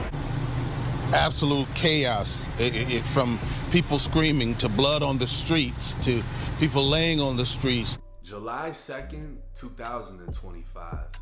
A black car drove up, opening fire on a crowd of people gathered outside the Artist Restaurant and Lounge. This was the near North Side neighborhood of Chicago, just blocks away from the luxurious Gold Coast. This whole area was money, business, and luxury. But as big as Chicago is, it can be too small when it comes to violence. And Chicago has time and time again shown us True. safe. True. CCTV video. Didn't they fucking shoot Chicago FBG Duck in like the Hollywood Boulevard, no, in like the Beverly Hills area of fucking Chicago, right? He got gunned down in a very, very, you know, populated, busy place. Kind of crazy. Video would show muzzle flashes coming from a black Honda, and in a matter of seconds, 18 people were shot on the sidewalk. Jesus Christ. One of the worst mass shootings to hit Chicago. Jesus Christ. Years. And this wasn't a random act of violence either. This was 100% targeted. We got Apex Putter. Okay, on the Gold Coast. Okay, cool. We got Apex Putter. A police investigation would learn 24-year-old Chicago rapper MELLO BUCKZZ was hosting. Big up Joe MIA. You know the joke. If you see an obese white lady smoking cigs, just wait. You'll see a half black baby walking right around the corner. Jesus Christ. Jesus Christ. Big up Joe from MIA. Fucking hell. Her album release party at the Lounge. Detectives are still unsure who the actual target was, as MELLO had already left the area when the shooting erupted. A witness observed the suspect vehicle circle the front of the club to see who was there. When they came back around, they opened fire. Handgun and rifle rounds were recovered, and spent shell casings would be found outside and inside the club, meaning there was more than just the shooters in the vehicle. More than likely, someone was firing back. Law enforcement along with EMS tended to the wounded, rushing victims to the hospital. Of the 18 that had been shot, 4 of them were killed. 25-year-old Leon Henry was shot in the head, 23-year-old Devontae Jesus Williamson, Christ. 26-year-old Taylor Walker, and 27-year-old Aviance King were all shot in the chest. Chicago's Sun-Times would highlight the rapper MELLO BUCKZZ appears to claim an affiliation to NLMB, a faction of both Black P Stones and Gangsta Disciples. A two-set alliance, No Limit, the P Stones, are based around 79th and Essex. Muskegon Boys, the GDs, are based around 78th and Muskegon. Both areas located within the South Shore neighborhood on the east side of Chicago. NLMB has become nationally known through the rise of drill with rappers like G Herbo and Lil Bibby. But within the city known as Chirac, NLMB is known for allegedly being behind some of the most ruthless murders in Chicago. So essentially, this wasn't a shock then, right? Because I don't really know who Mello BUCKZZ is. This is the lady here in the red glasses. I never listened to her Mello BUCKZZ music. I've never really heard of her as an artist before today. But it seems like she was affiliated. She was in the gang. She used to rep it. You know, a lot of these videos look very taunty, right? They look like she's talking to somebody. They know who she's talking to. So maybe it wasn't a surprise. It wasn't as a shock as they're making it seem, you know? She was out here doing stuff. Or it's associated people doing stuff, you know? NLMB has been suspected of killing two brothers years apart. KTS Vaughn would drop a music video that's one of the darkest videos in Chicago drill history. A hoodie saying "fuck your dead homie." Oh yeah, I remember this. Of NLMB I remember this. With "get whacked" written at. Oh yeah, wasn't this the one guy that had mad bodies? Wasn't this the one guy that had mad body? I think he got killed in the worst way. Didn't he get killed coming out of prison? He came out of prison. As soon as he came out of prison, someone drove by and sprayed him with mad bullets, like 30 or something crazy. I think this kid right here. The bottom. And 2 months after the music video dropped, KTS Vaughn got whacked. Yeah, that's the one. That's the one. 5 years later, KTS Dre, the older brother of Vaughn, had just been fitted with an electronic monitor bracelet as he was being released from jail. Exiting the Cook County Jail, he was ambushed and shot 64 fucking times. Jesus Christ. Back in 2017, 21-year-old rapper Shooter Shells dropped a song called Death of 150. NLMB was known to go by 150 Dream Team, and the song was a direct diss. 3 months later, Shells was walking up to a car at 9:30 in the morning when 3 shooters walked him down, stood over him, and left holes big enough in his head to see through. They fired a total of 43 times. The images of Shooter Shells laying on the floor would hit the internet, and because of that picture, this murder is still to this day considered one of the most brutal. So brutal the feds even investigated it, but were unable to arrest anyone. That same year, a 37-year-old member of NLMB was shot and killed. His name was Big Wet. And the very next day, his 19-year-old son, Lil Wet, would allegedly commit a quadruple murder. Oh yeah, I remember this. 5 days after the shooting, Lil Wet would be charged with all 4 murders, 2 of his victims being brothers who were visiting their mom at the restaurant. Jesus Christ. 4 years later, all charges against Lil Wet were dropped due to lack of evidence. Wow. NLMB has a He beat 4 murder charges. That kid beat 4. He dropped 4 bodies in the memory of to avenge his dad's death or his dad's murder, and he beat all 4. God damn. Bloody and deadly reputation. So best believe they have a long list of ops who wouldn't hesitate to kill them. With Mello Buck's party being publicized, it's more likely that she wasn't the actual target, but any NLMB members in attendance. Come to find out, NLMB Doo-Wop could be seen on video being carried from the scene as he was one of the shooting victims. Doo-Wop is a known associate of both G Herbo as well as Chief Keef going back years. Mello Bucks would take to Instagram heartbroken. Oh no. Not only did she lose her boyfriend, she lost her 2 best friends. Jesus all Christ. in the same night. Her album release was supposed to be a pure celebration of her success, but instead has turned to a tragedy that will forever haunt her. Her best friends were taking videos of her all night, posting them to Instagram, and Mello can be seen with an armed security guard following her every step. The crowd inside the lounge seems to be primarily women, and the vibes were harmless. They felt safe, everyone cheering as Mello rapped. But the whole time, men inside of a car lurked around the area, waiting to kill whoever came out. Fucking hell. 600 Breezy would take to Instagram paying respects to AV, showing support to Mello, and calling out the shooters saying, "Y'all shot all them girls. Bitches for real. Get out the car and get your target. Innocent women and kids ain't no points." The total number of women shot isn't known at this time. Unfortunately, with these YNs now, it doesn't matter, innit? The numbers, they are numbers they are points.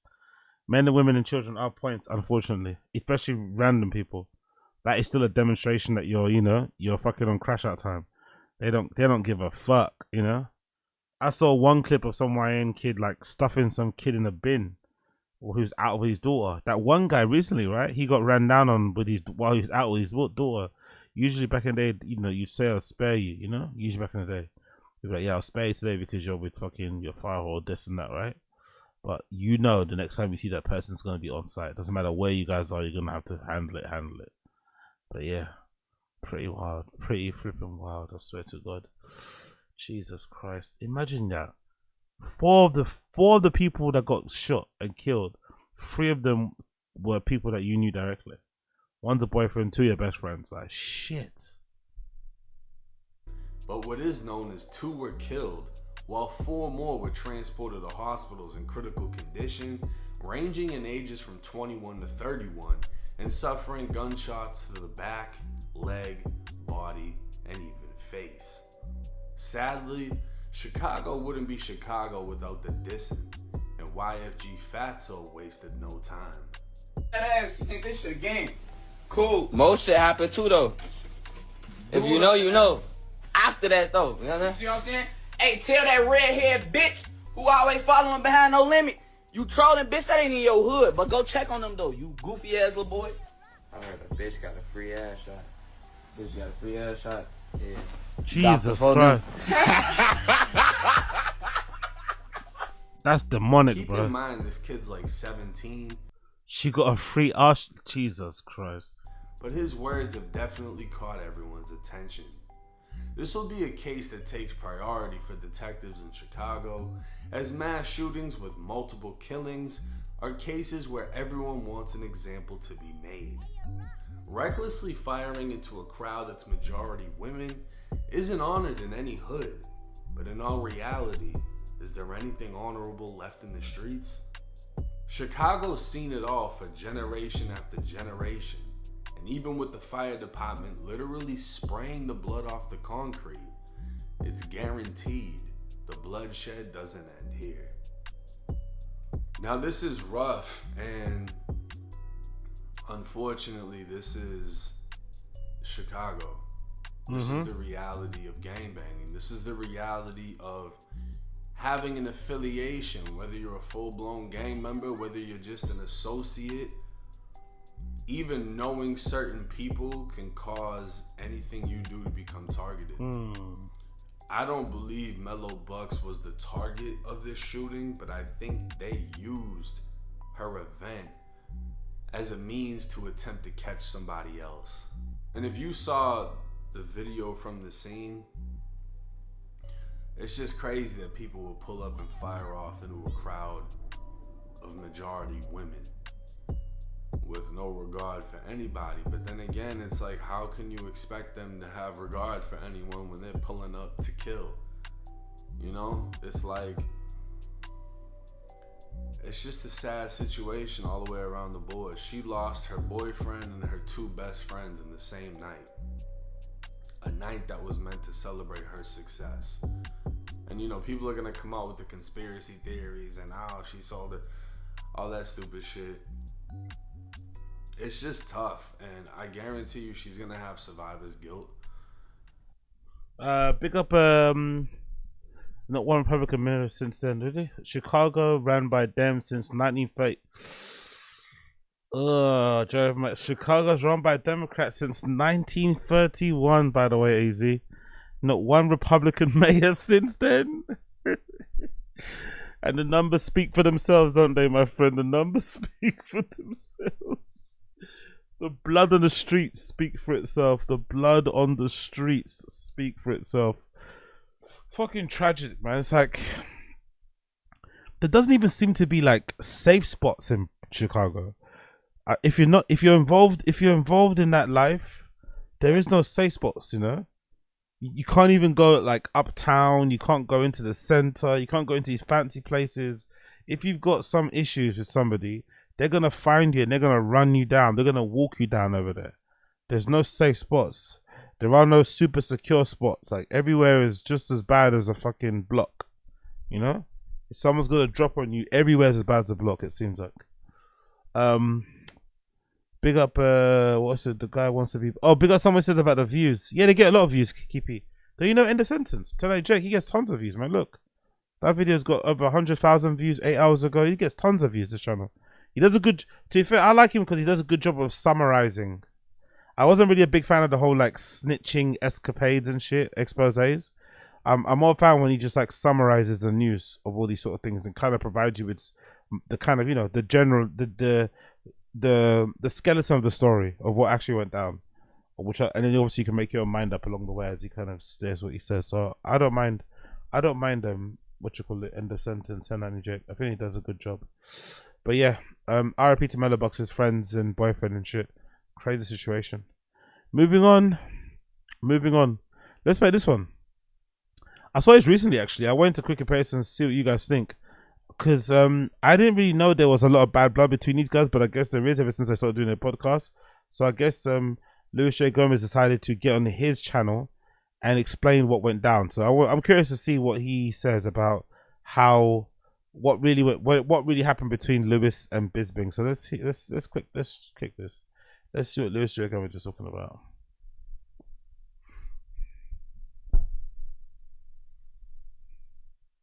Come on, load. Oh, by the way, if you're watching the stream, if you're still here, please like the stream. Give me a like. Give me a fucking subscribe. Give me a whatever. That'd be much appreciated. Hit this like button down below. If you're still here, hit the like button if you're down below. Josh W says, what happened with Bisping? I've talked about the Bisping thing so many times at this point. I did an entire episode of Lewis Journal where I spent 20-30 minutes kind of breaking it down. But there's no love lost. I mean, it is what it is. You know, me and Bisping, we just stopped, you know, it stopped being the right show. But long before I left, it stopped being the right show for me. I didn't really give a shit about MMA anymore. It was very much the Michael Bisping show. I was kind of growing into my own thing, right? You know, we were doing it for a while. I was just his sidekick, and it was the Believe in Me with Michael Bisping. And at one point, you know, I outgrew that role. If you look at my shows now, every show that I do is 2 or 3 times as popular as Believe You Me. And that's not a knock to Believe You Me. You know, it is what it is. I have more popular shows. And yeah, at one point, I never watched Believe You Me, but I do remember people complaining. Was it that he wasn't that knowledgeable in the UFC? What was the issue? Because I remember towards the end, a lot of fans were complaining about the show. But I think a lot of fans sided with Michael Bisping. Not a lot of fans are on Luis J. Gomez's side in the divorce. So I wonder what the reason was the fans had. Did they think he just wasn't that good? Not that knowledgeable? Not that funny? Not that serious? Like, what happened? I wonder why they didn't like it. Because it felt like Luis J. Gomez and him were really close, because I felt like whenever I saw a clip of Bisping, he would always be talking very well about Luis J. Gomez and vice versa. And it seemed like Luis J. Gomez was doing a good job of convincing Michael Bisping to, like, you know, take stand-up seriously, maybe go to a show or whatever. Like, they seemed really cool. That's the funny thing. They seemed really fucking cool, and all of a sudden they're not. What the fuck happened? Training. Okay. What's that? Okay, let's continue. I tried to leave the show a year before we got into our thing, and yeah, he ended up convincing me to stick around, you know, against my better judgment. Oh, big up Jack Donny Jr. Thank you for the information, brother. Thank you for the information. Lewis is a bum. Big up Jordan Ray. Jack Donny Jr. Halfway through, Lewis stopped watching fights. It went on for a time. Then Lewis big time Michael and Michael's show in London. 2 weeks later, they broke. Oh, really? Luis J. Gomez, big time, really? Oh yeah, I remember that was that show where he didn't turn up, and then Michael Bisping ended up having to do it by himself. And according to himself, he crushed it. Then he quickly realized he doesn't need Luis J. Gomez anymore. I think that was the one, right? I think he did it all by himself, and then he realized he actually doesn't need it. He can do it all by himself pretty easily. Yeah, kind of crazy. So, and I guess now Luis J. Gomez's cope is that, oh, all my shows I'm doing now are really popular. It's like, that's not really the point, though, is it? But hey, you know, and those shows he's part of, are they popular because he's a part of them, Or are they popular because of the other people on the shows? Very different during the whole pandemic. You guys remember, like, I know Bisping now is like a fucking company man, and you know, he sort of follows Dana White's lead, and I haven't watched it, but from my understanding is now he's fucking talking about how everyone was dumb about the pandemic. But if you listen back to the old episodes, he would call me a fucking idiot. And when I questioned the lockdowns and questioned the pandemic, and you know, he was one of these rich Hollywood elites going, "Stay home, yeah, mate, stay home, don't go to work." And you're like, bro, it's easier for you to stay home. You're a multimillionaire. Like, most people can't just stay home. So we butted heads a lot about that stuff. If we ever talked about any social or political issues, we started having a very big difference of opinion. And when we went out to do that tour with him, he painted it as me saying like, "Oh, I'm a headliner," and I like that. It wasn't me pretending that I should be headlining over Michael Bisping. That's retarded. Michael Bisping had his own shows. I was warming up for the shows. And I booked myself some headlining shows on the off nights of that tour. And he made me cancel those shows because I don't even know why. I was just trying to make money, as much money as possible, when I was out leaving my family for a full week. And he was like, leaving my family. There's some bad blood there, isn't it? Look at his face as he's telling the story. I don't think they're on good terms. Or I don't think Lucio Gomez is on good terms with him. I don't know what way around it works, but there's some bad blood there, isn't it? There's still, he hasn't got over this. So he says he's got all these popular shows. He does not get over this. Like, yeah, exactly. Just, yeah, my family, one kid, a kid who's a teenager now or something, right? If I'm not mistaken. His kid's pretty old. He's pretty big at least anyway. How much does that kid really need Lucio Gomez to be around day to day? Come on, man. Lucio Gomez special was dog shit. Yeah, I said it before. Lucio Gomez special was so bad it made me want to actively campaign to get Brennan to get back into stand-up comedy, because he doesn't have the worst special. I think Lucio Gomez does, especially when you can figure out, especially when you like include or put into context, the amount of time Lucio Gomez has been doing stand-up, all those fucking nonsense, brain-melting, conversations he would give you about, this and that or whatever, about comedy, about being part of the Comedy Store, triple runs and this, that, all this nonsense. And then that's his fucking comedy, You're like, wow, man, you're fucking shit, That's what makes you love. It's just like, how do you have all those opinions, but then you're like, terrible. It's just funny. But hey, what can you do? Big up Lucio Gomez, trying to not be angry. Oh yeah, mate, you can't do that. I wasn't even listed on his shows. I wasn't listed. It wasn't Believe You Me with Michael Bisping and Luis J. Gomez. It wasn't, an evening with the Count Michael Bisping with your opener Luis J. Gomez. I wasn't even listed. So me selling my own tickets for my own shows on off nights wasn't taking anything away.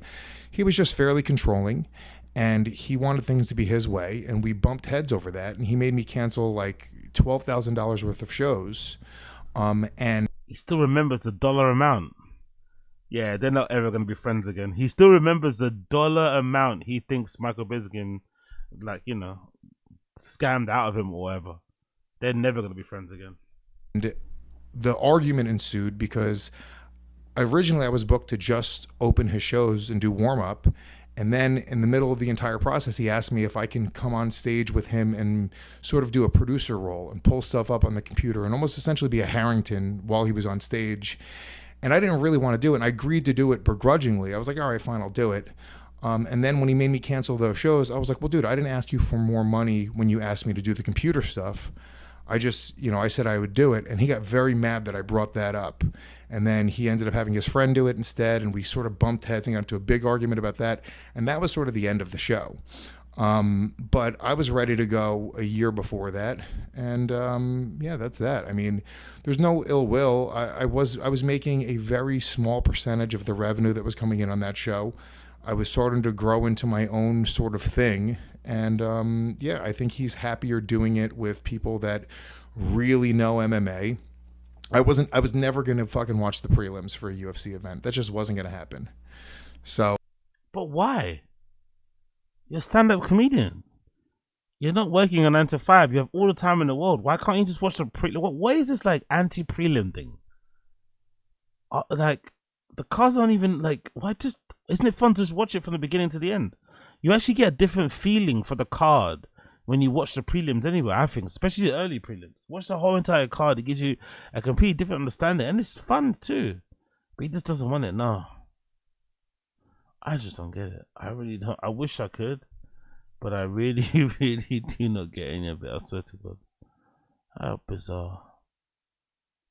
Oh, fucking hell. Alright, cool.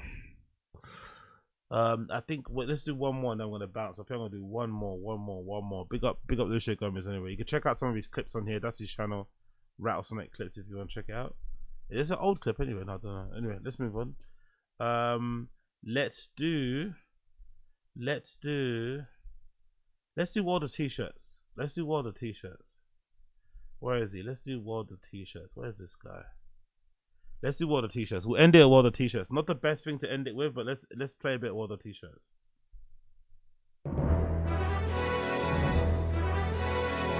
Oh, this is from Saturated Content, by the way. Big up Saturated Content. The title is World of T-shirts tries to go sober for a week.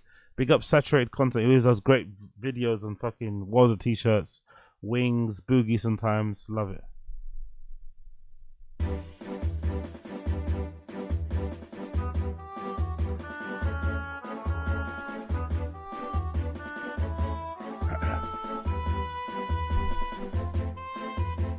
I'm doing a jacuzzi stream.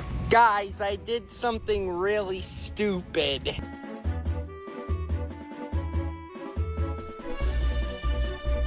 Yeah, I saw it. They bumped into him on the street. Big up Keeper, yeah. They bumped into him on the street. I definitely saw it.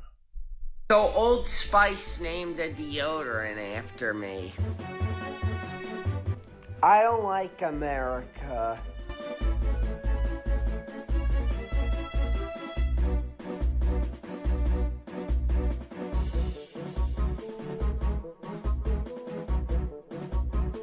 I'm the captain.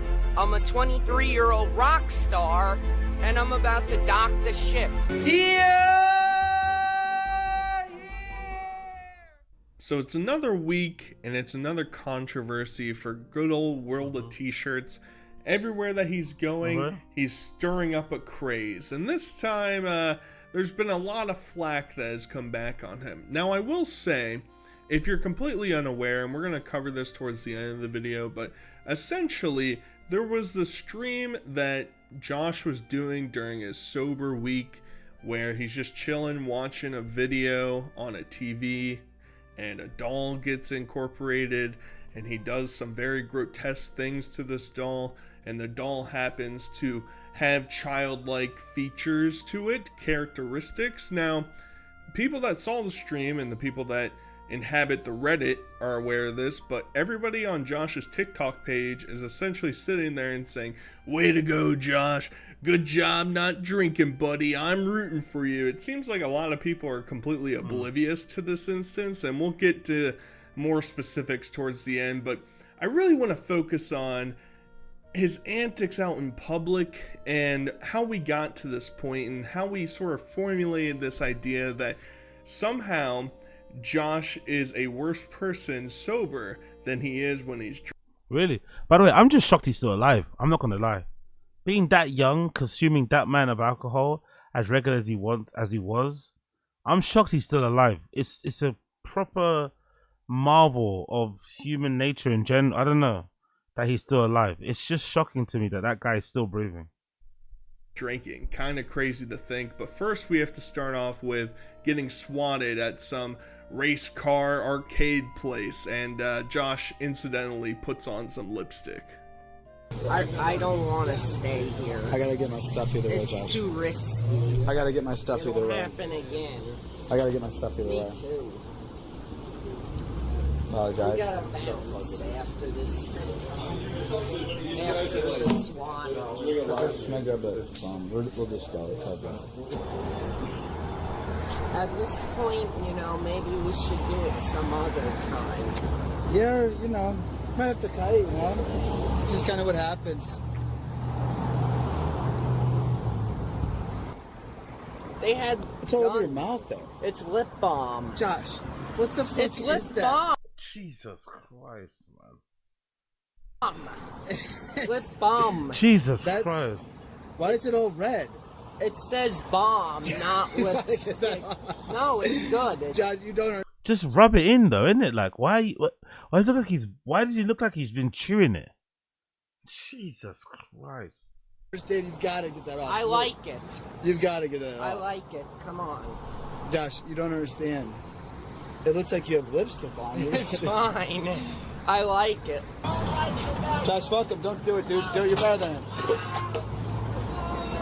They won't. They'll never get away from us. Would you? It's just like the worst accumulation of all of Josh's antics out on the street. You got the police getting involved. At first, I thought the whole lipstick charade was because he was drinking a red Gatorade. I remember when I was like 6 years old after soccer practice, you know, I'd be drinking red Gatorade, and then you see yourself in the mirror and, oh, my lips are all red. But no, it seems like he actually somehow mixed up lip balm and lipstick and ended up with some pearly red lips. And then, you know, some hooligans show up trying to mess with him, telling him to put the fries in the bag. That's just ludicrous. But thank God we got a posse of just NPCs that spawn out of nowhere to show up and say, whoa, whoa, whoa, whoa, whoa, I have to white knight for my queen. All right, step back. How dare you talk about Josh in those manners? That is just absolutely ridiculous. And Josh is sort of, in the past couple months, gotten to this point where he doesn't like associating with the public, and he likes doing like activities, and he likes drinking, and he likes going to different bars and whatnot, but when he has to interact with somebody that knows about him, he doesn't really like that, and it sort of led him to have some introspective thoughts about how he has to keep his lifestyle going. To keep making $380 a year. I can't not. When he says 380, does he?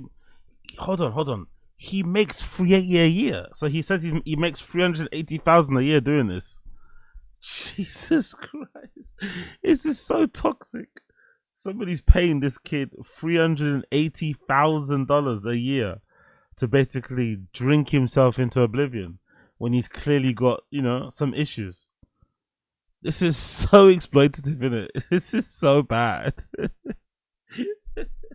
This is so bad. They're literally paying him really, really good money to kind of, you know, KILLL himself. Like, ay. Do that, you know. I can't go back to being poor again. 380 is...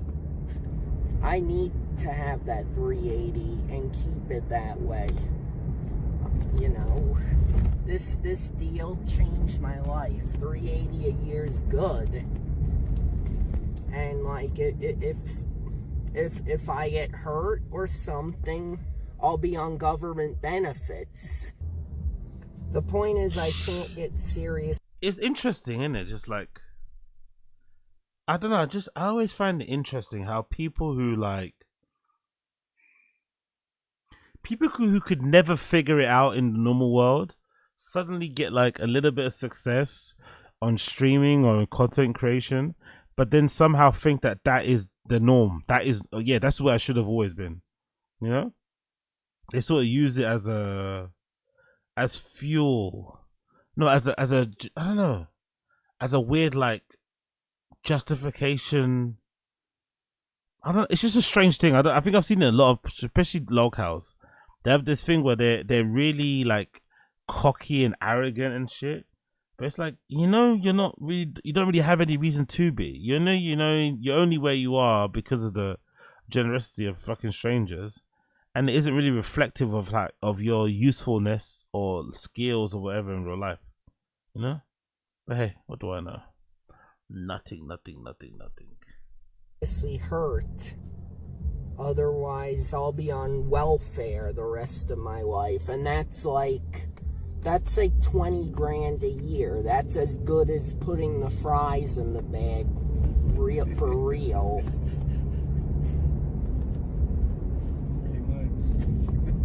I can't go from from $380 a year to $20 a year. I'm not gonna live like that anymore. So you even got the Uber driver laughing at you, and also like the idea that you're not able to save any of the 400 grand you're making a year in order to try and create a buffer for yourself, right? Like Josh could go on whatever government aid that he would get. He's claiming it's 20K. Who really knows what it actually is? But you know, if you have that buffer and you stop making money, well, you know, you could still live a decent life. Josh just likes all of the attention. He likes the lifestyle that he gets to live, but he's not saving any of this money. And it's pretty obvious because everywhere that he goes, now he's renting out these like absolutely... Why would he save though? Look at him, man. You don't watch this guy for sound financial advice. You watch this guy because he's a fucking hothead. Like, this is what you want to see. I don't want to see him saving. I want to see him fucking going crazy. This makes a lot of sense to me.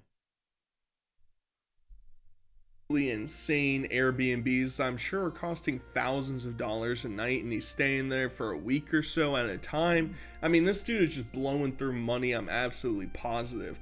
But one of the biggest movements, or one of the new philosophies that Josh is going to try and impart, and you know, I've talked about him attempting to do rehab in the past, and sometimes it was a goof and sometimes it was a gag. Well, now he has a challenge, a self-proclaimed challenge to not drink for a week. It's always 1700 somewhere, but this week it's different. I will be abstaining from alcohol for 7 days.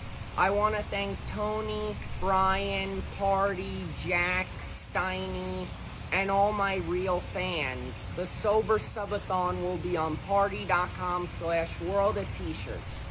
So I'm personally curious. So he can sound kind of normal. He can sound kind of coherent when he wants to. I guess when he's not drinking, when he's not super, you know, twisted and shit. Fair enough. As to why this video comes off as a hostage negotiation, you know, we're trying to get him out of there. Seems like Party is holding him hostage. I would imagine, you know, Party allegedly is throwing this gigantic contract to Josh to stream over there. Would it surprise anybody if they're like, Josh, try and go sober for a week and we'll give you 25 grand, but make sure that the end of your week or whatever, you have a big bash on Party and we'll give you an extra tip or whatever. Wouldn't necessarily surprise me, but people have been very speculative, to say the least, as to whether or not there is any authenticity built into this, because we immediately get a clip of Josh right after doing this video of him trying to barter.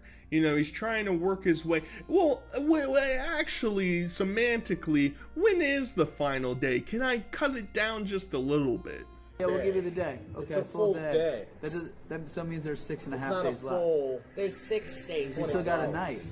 There's 6. You got the day, so you got a half done.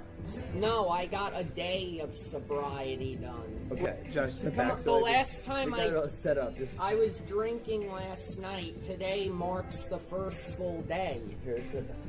It's the first full day. That was the first day, okay? First day. Right, but you woke up at noon. The last drink you had was at like 1:30. So I'm sober through July. Yeah, through what? July 3rd. Oh, this is that what's that thing called? Is it like is it bargaining? I think someone mentioned it before in the stream chat. It's similar to what Bert does, isn't it? Where like you make all these like it's semantics about whether or not you did stop drinking. Are you sober because you didn't have what you really like to drink, or you get fucked up with just liquor and beer? You only had a seltzer, it doesn't really count. Or you had a wine with your steak, that doesn't count as drink. Like all these little weird things. He's doing the same thing too. So July 4th at noon is when you can have your freedom. Yes, okay. July 4th at noon. So he's trying to argue that because he had a half a day already where he was asleep, that should count as a full day participation in this non-drinking competition. But they rightfully, you know, put him in this place and say, well, actually, you were pretty blitzed from the night before. You were probably still drunk.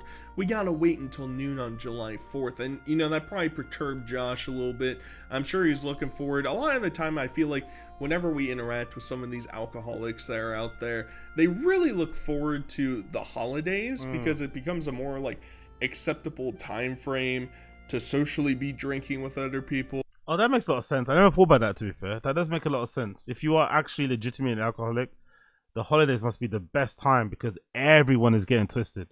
Not just, you know what I mean? Everyone's getting twisted. So you don't feel as weird to pull out your little fucking, you know, your little bottle, whatever, of your little favorite beverage. That makes a lot of sense, actually.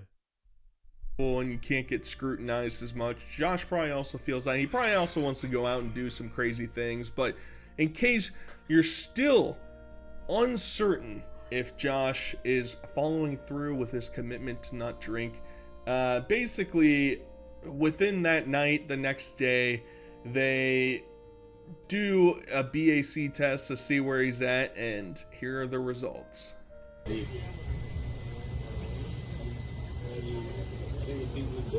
0, 0, 0. Oh yeah. Nice, Josh. Way to go, bro. Josh. Nice, bro. Good job. Nice, Proud of you, bro. So a lot of people have been skeptical. They've been like, well, Josh drinks nonstop 24/7 outside of this supposed week. He's blowing 0.0s and he doesn't have any side effects. You know, he always likes to claim, right? Like, oh, well, you know, it's just me. I don't have a problem. It's just something I like to do, you know? And more likely, he's still kind of young and like maybe the ramifications wouldn't be as strong for him, but he always has, you know, joked and jest in the past about, you know, oh, I have the shakes, so I can't stop shaking. I need to have a drink. I need to drink my Listerine, you know, stuff like that. So I don't know. This could be a short time span, you know, maybe this was 6 hours sober for Josh and he only had one drink at one point. I don't know. It doesn't really matter. Because we're gonna move on to the actual serious part of the video. I tried to lighten it up a little bit in the beginning before we get into some of the hard-hitting things. So essentially, at that Airbnb that he's been staring at. Yeah, big up Z. Just came back. The Tismic fries in the bag. Dude paints his nails. Yeah, I think probably just an attention-seeking thing. You know what I mean? Or maybe one of those things. You know what they call them again? PUA guys. Like when you dress up in a certain way, you put on hats and little bracelets and shit, little like trinkets to like get girls' attention. So I think it's mostly that. It's probably that sort of thing. You know what I mean? To make himself appear cooler and shit. Staying at, he essentially is sitting on this couch, just absolutely tweaking out of his mind, and whoever this chick is, I have no clue who she is. She brings out this like exorcist doll type thing for Josh to interact with. Days at least. Josh, you know what that is? My heart just dropped out. It's just like It's a gnome. a gnome. It's getting hit in the face. Yeah. Whoa. Oh my god, what are they doing? Things are not going to get better. We're starting to smell urine. Just what are you doing? Urine.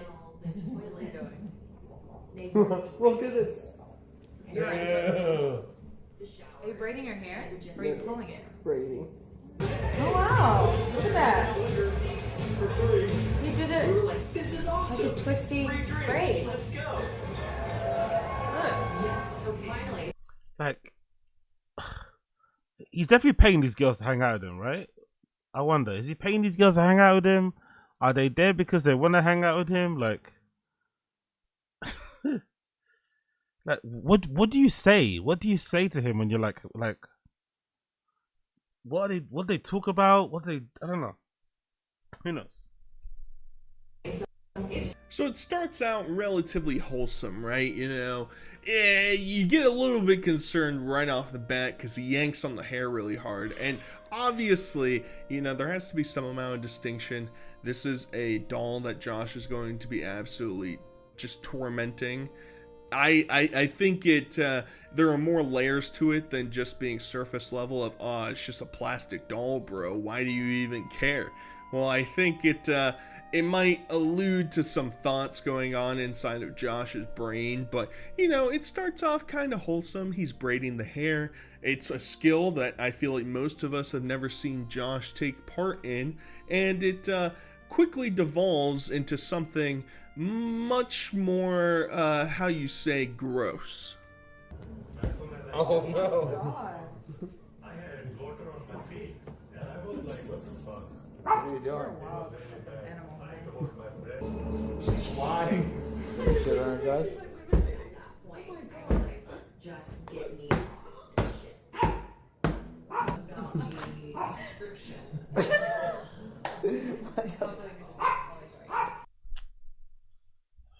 I'm not sure much to show about this.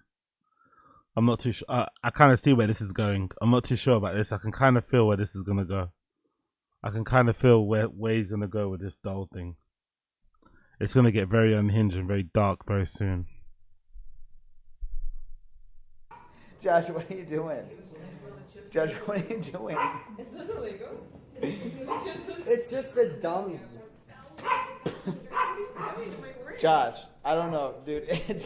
So it starts to get really uncomfortable, right? You know, if you want to just braid some hair or toss it against the wall or something, it's one thing, but I literally had to cut out the most important part of this clip where Josh, after he licks the doll's foot, he takes off the dress of the doll and flips it upside down and licks its crotch.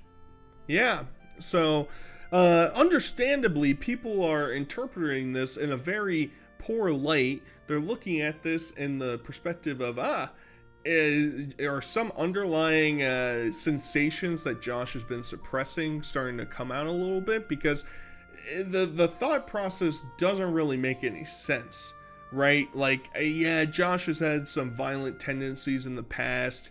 Him, you know, punching it or whatever, you could probably see it coming, but the more overtly sexual attitude and nature that he takes towards this it's very unsettling for me to say at the very least. And I wish I could show this, but if you remember several months ago, Josh had an incident with an actual person where he was a bit, I don't like that. Please move away from this Zoom. Too handsy with her in Mr. Bass' apartment, and I had heavily censored that video, and YouTube struck it. Even though it was heavily censored and it was used solely for the purpose of, you know, letting everybody know, hey, this is what Josh is doing. Here's a crazy, you know, outlandish thing that he is participating in, but nah, he can get away with it. He can keep doing it, and he's not going to have any ramifications. But if you talk about it, ooh, that's the real bad thing. So once again, I'm going to have to censor the next clips as well. Josh, what? Dude, this isn't at all how I expected. I thought you might get like a little spooked by it. No, he was not.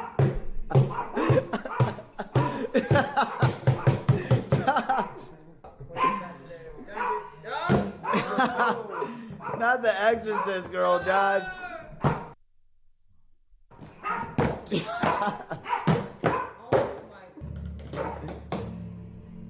Josh, it was supposed to be. So he next, after, you know, he takes the clothes off of the doll and does the important things he does to it, he decides to start ripping off its body parts and stomping on it and jumping on. Yeah, I'm done. This is too much for me. Brilliant way to end the stream as per usual. I always find a way to end the stream.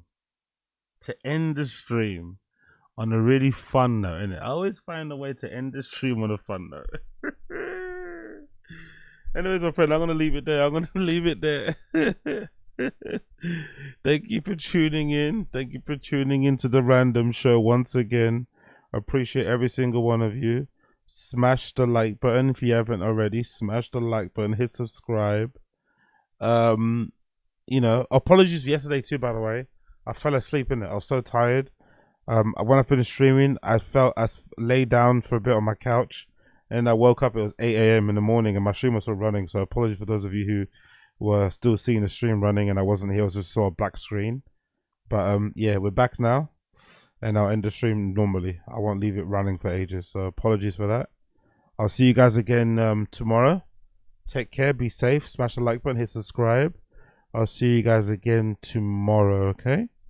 Be safe, and we'll go through Golden Hour. I'll pour some clips from Golden Hour. We'll react to the Golden Hour stuff for sure tomorrow. So if you're around, come join me tomorrow for the Golden Hour stuff, alright? Big up everyone for tuning in. If you haven't already, make sure you like the stream. If you haven't already, make sure you like the stream. Smash the like button. Hit subscribe. Become a member also if you can. That'll be great. So we can hit the 500 members by the end of the 31 days. That'll be fucking awesome if you can do that.